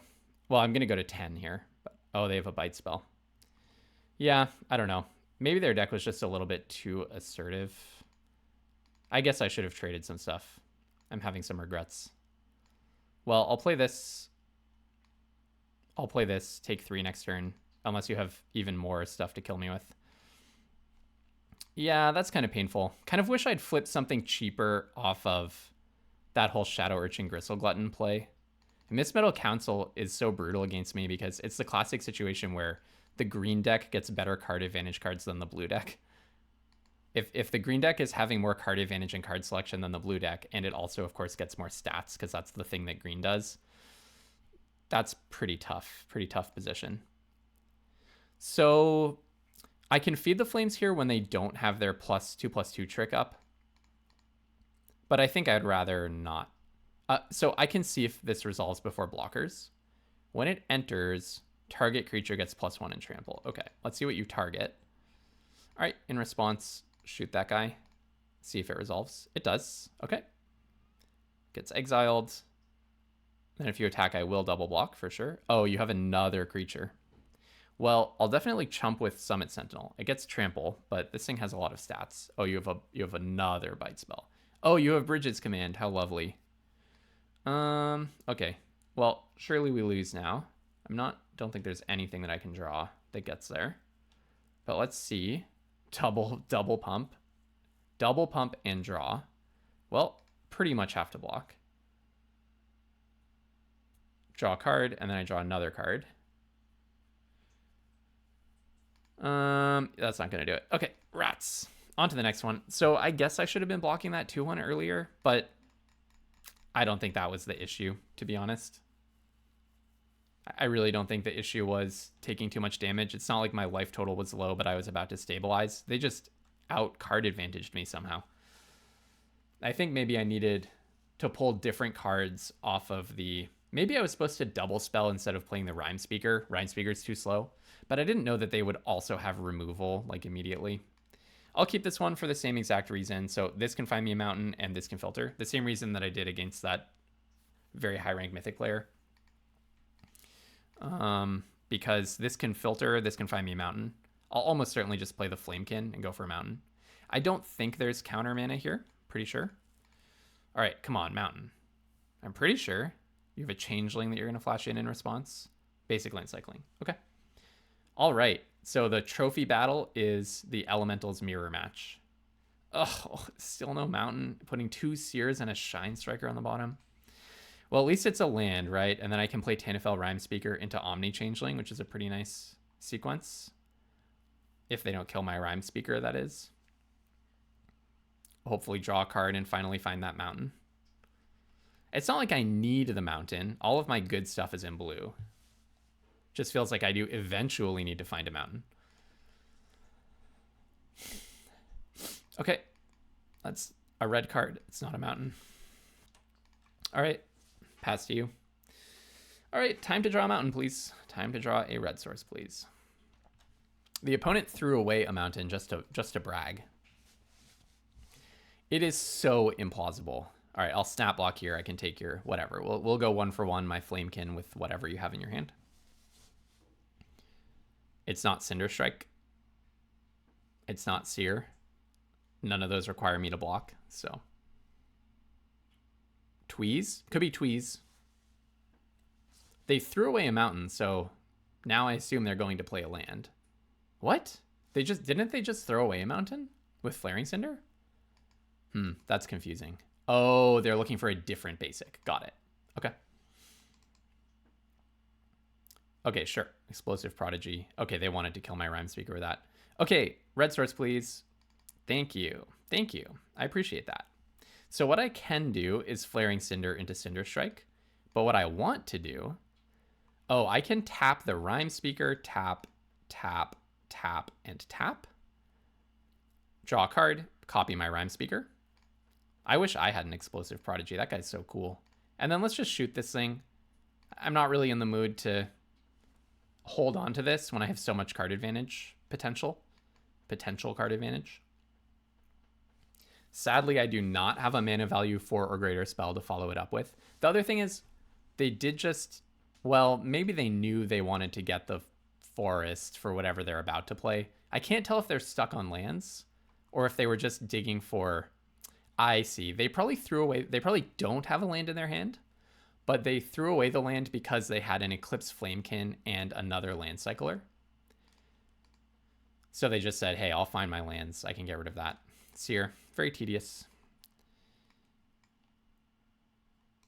Another land. Not what I need. I'll just throw that one away. Saner. That would have been a good draw earlier, but okay. It's not too late. It's not too late for him to make a difference. The fact that they seared my Rimespeaker is, I mean, obviously sad for me, but it does mean that they used that seer before I found Saner.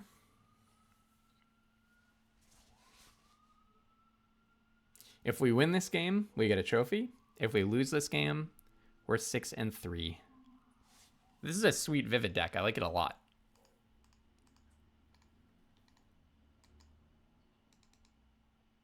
No, don't kill my other Rimespeaker. That's just so annoying of you. That's just so annoying of you. I mean, I can see why you did it. Honestly, I do get why you did that. So, I'll play Saner. Hopefully they don't have another Seer. I will pitch the Flamecaster just to not spend another turn drawing my Changeling. Yeah, this is so good. I can't even copy Saner. No, they have more removal of Feed the Flames. Okay. This is getting old. This is honestly just getting old. So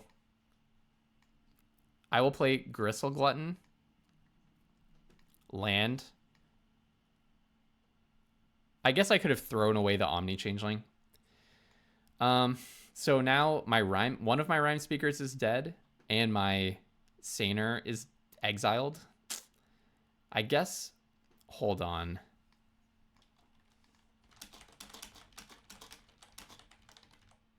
Okay. I'm just trying to make sure that this works the way I want it to. I'm almost certain that I can have Omni Changeling enter as a copy of Eclipse Flamekin, and it does get the enter effect. I'm just double checking. I'm pretty sure it's a replacement effect. Okay, I'm gonna try it. Do I pitch the Flamecaster? Honestly, yeah, I don't think this card's very good for me. And of course I draw a land. Lovely. Yeah, I'll do this one. So it enters, I get the enter trigger, Phew. Flame Braider. So bad. I don't really know how I win at this point. I guess Shinestriker. Maybe I should have held on to that Changeling, but look at this. Like, they're playing Feed the Flames, Temporal Cleansing, Sear. Okay, Gathering Stone on Elemental. Well, at least I have Gristle Glutton.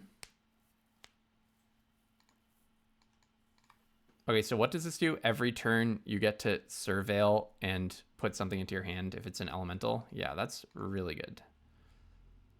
They put Flitterwing Nuisance in the bin. That's really interesting. I wonder why. Are they just looking for like a big creature? They probably don't have graveyard stuff. The beginning of your upkeep, you look at the top card. If it is an elemental, you reveal it and put it into your hand. You have another removal spell? Why are they highlighting all of my cards? They have another removal spell? Okay, I'm just gonna main phase a Gristle Glutton trigger. I just want stuff to do. I know I've been fighting and fighting and fighting. I don't have any double red, do I? I've been fighting and fighting and fighting to cast this. To get my extra red to cast my red spells, but don't really need that anymore. Okay, Rimespeaker. Don't hate that. So I'll play... Glad to have my other Rimespeaker. Probably pitch Flame Raider. Get a Flame Raider? Sure. And then I will play... I guess then I might as well attack. They could double block, though. If I attack with these two, they could double block. Do I want to trade 1-for-1 with a Prodigy? Not really, right? I don't really want to. Trade either Flame Chain Mauler or Flaring Cinder 1-for-1 with Explosive Prodigy. I guess it does clear the way for future attacks. I don't know. I'm about to just start attacking in the air. Let's not do it. They do get advantage over time with this Gathering Stone. They're basically potentially drawing 2 every turn. Hopefully Gristle Glutton is just going to draw me into... What are my outs? Shinestriker. I think my Temporal Cleansing, I think that went to the bottom. I haven't cast Feed the Flames yet. That would be a good one. Both of my Sears. Oh, didn't both of my Sears go to the bottom? Is that what happened this game? I'm mixing the games up now. It's still pretty early in the morning. I've already played my Cinder Strike, but that's okay. Really, it's the mana value 4 or more stuff. The fact that they had, like, removal... They had removal for my first Rimespeaker, removal for my copy of my Rimespeaker, and then removal for Saner. It's like, well, that's kind of my game plan. That's kind of my game plan. Oh, they can bounce their own Flamekin? Oh, yeah. Go ahead and bounce my Changeling so that I can recast it and copy Rimespeaker. I would love that. I would love that. Flame Braider, it actually can activate Flame Chain Mauler. What's this? Oh, so you can kill my Rimespeaker. No, you can't. You are one short of doing that. You can kill Gristle Glutton, perhaps, or the Sprite. Maybe the Sprite. What? You have another Explosive Prodigy to kill Rimespeaker? Their deck is like... This is a classic experience of playing against control. It's like they're not presenting any threat or doing anything that seems dangerous to me. They're just preventing every single thing that I want to do. And it's pretty tedious. It's pretty tedious. So I'll just attack with this. I really wouldn't mind, I don't know, seeing some threat at this point. Okay, Feed the Flames, but I don't even have a Rimespeaker left. So, okay. Well, I do get to scry 2. I really want Shinestriker. That's the card for me at this point.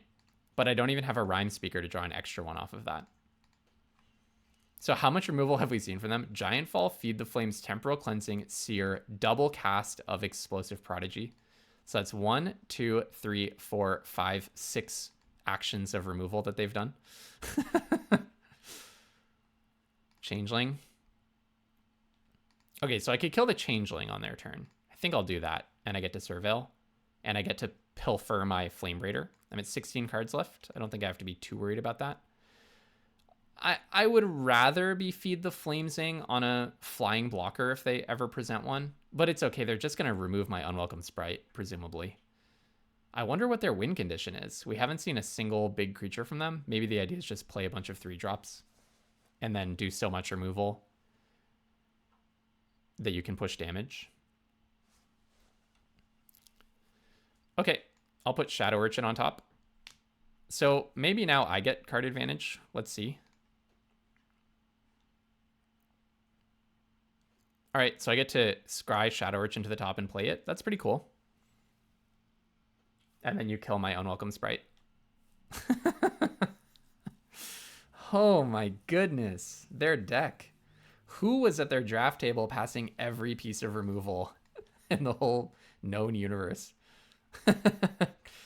So I can pop Gristle Glutton during their turn and have all my mana available. Let's do that. I'll just play the Flaring Cinder. My game plan is pop Gristle Glutton during their turn.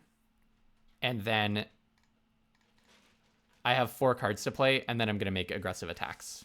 After that, it's aggressive attack time. All right, that goes to the bin. You draw a card.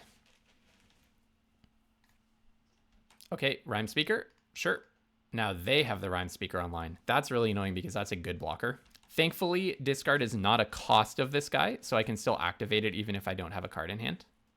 I could have kept the Flaring Cinder, but at the time I thought that Flaring Cinder was actually a good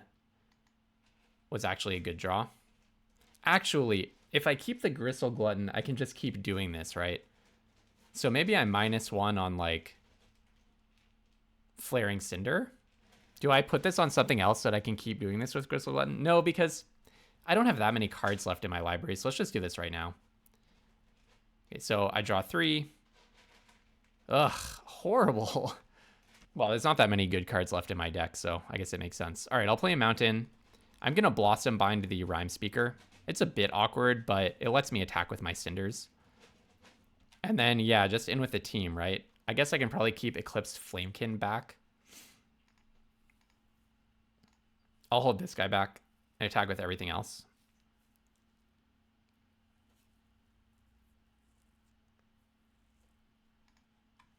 And I will Blight 1 onto maybe the Flamekin. Nah, I'll Blight onto Shadow Urchin. If they want to block it, that's fine. If they want to kill it, that's fine. Exile the top of 1 card. Maybe I'll get Shinestriker. No, if I get Shinestriker, that's a disaster because I can't cast it. Okay. That's an interesting block because I can kill that guy. Okay.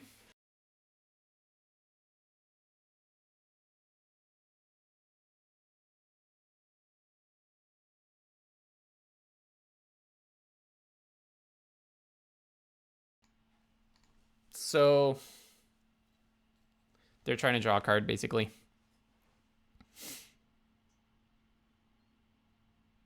I will definitely kill the Flamekin because it's just holding back my stuff. And then they get to draw a card. Okay, Bando. My cat's sad.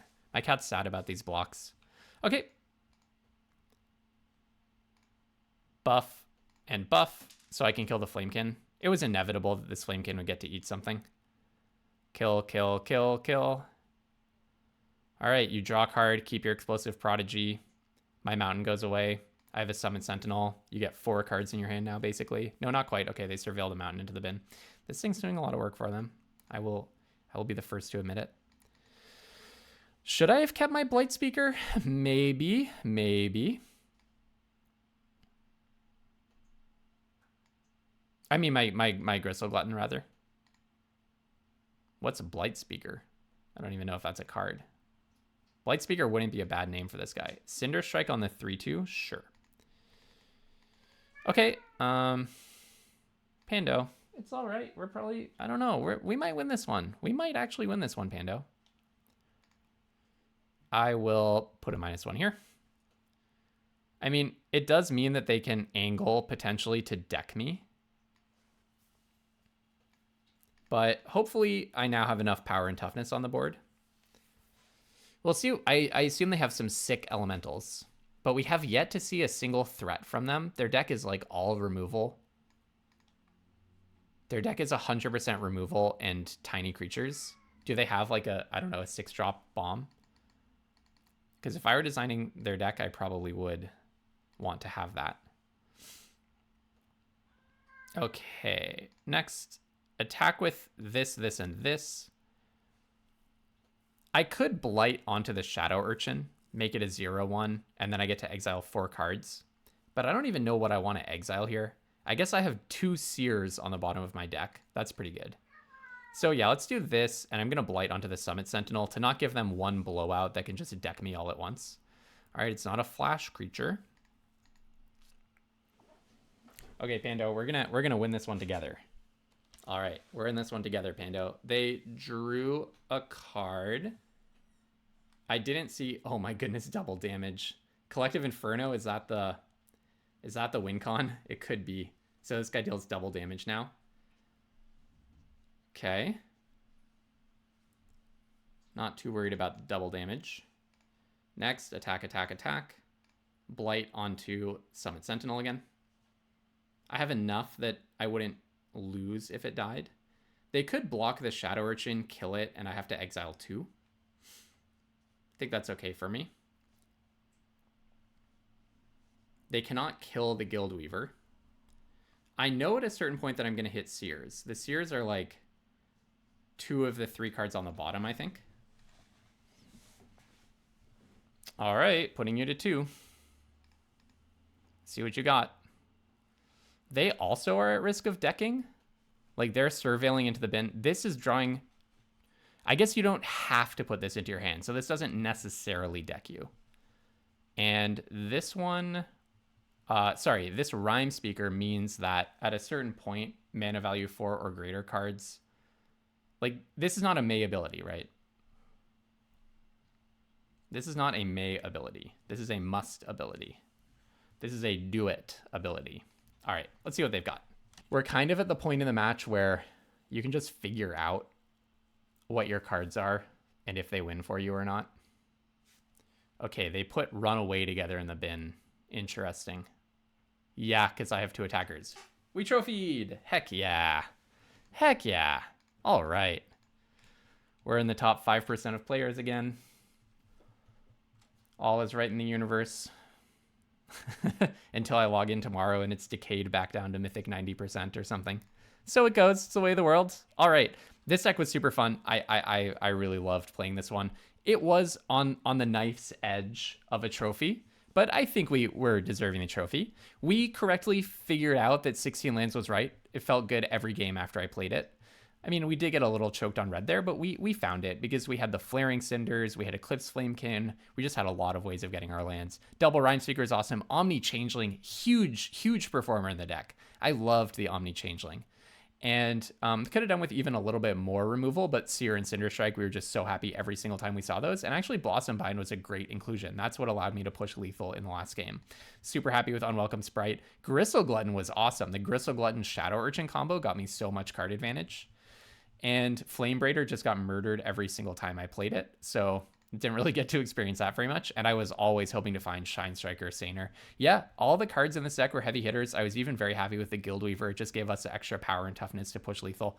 Yeah, Elementals is a super fun deck. Really happy to get a trophy against this on this and against some really good players, people in the top 20 Mythic. So Super fun. I'll be drafting Mythic. I'll be drafting Lorwyn again tomorrow, trying to get higher than 95% Mythic. If you would like to get better at Limited right along with me as I draft Lorwyn every single day, please do go ahead and click subscribe. If you are subscribed, then go ahead and tell your friends. If you have friends who want to get good at Limited or get better at Limited, I'm sure you're all very good at Limited. But people want to get better, follow along with me, and let's go draft tomorrow. Until tomorrow, have tons of fun playing Magic, everyone, and don't be afraid to splash.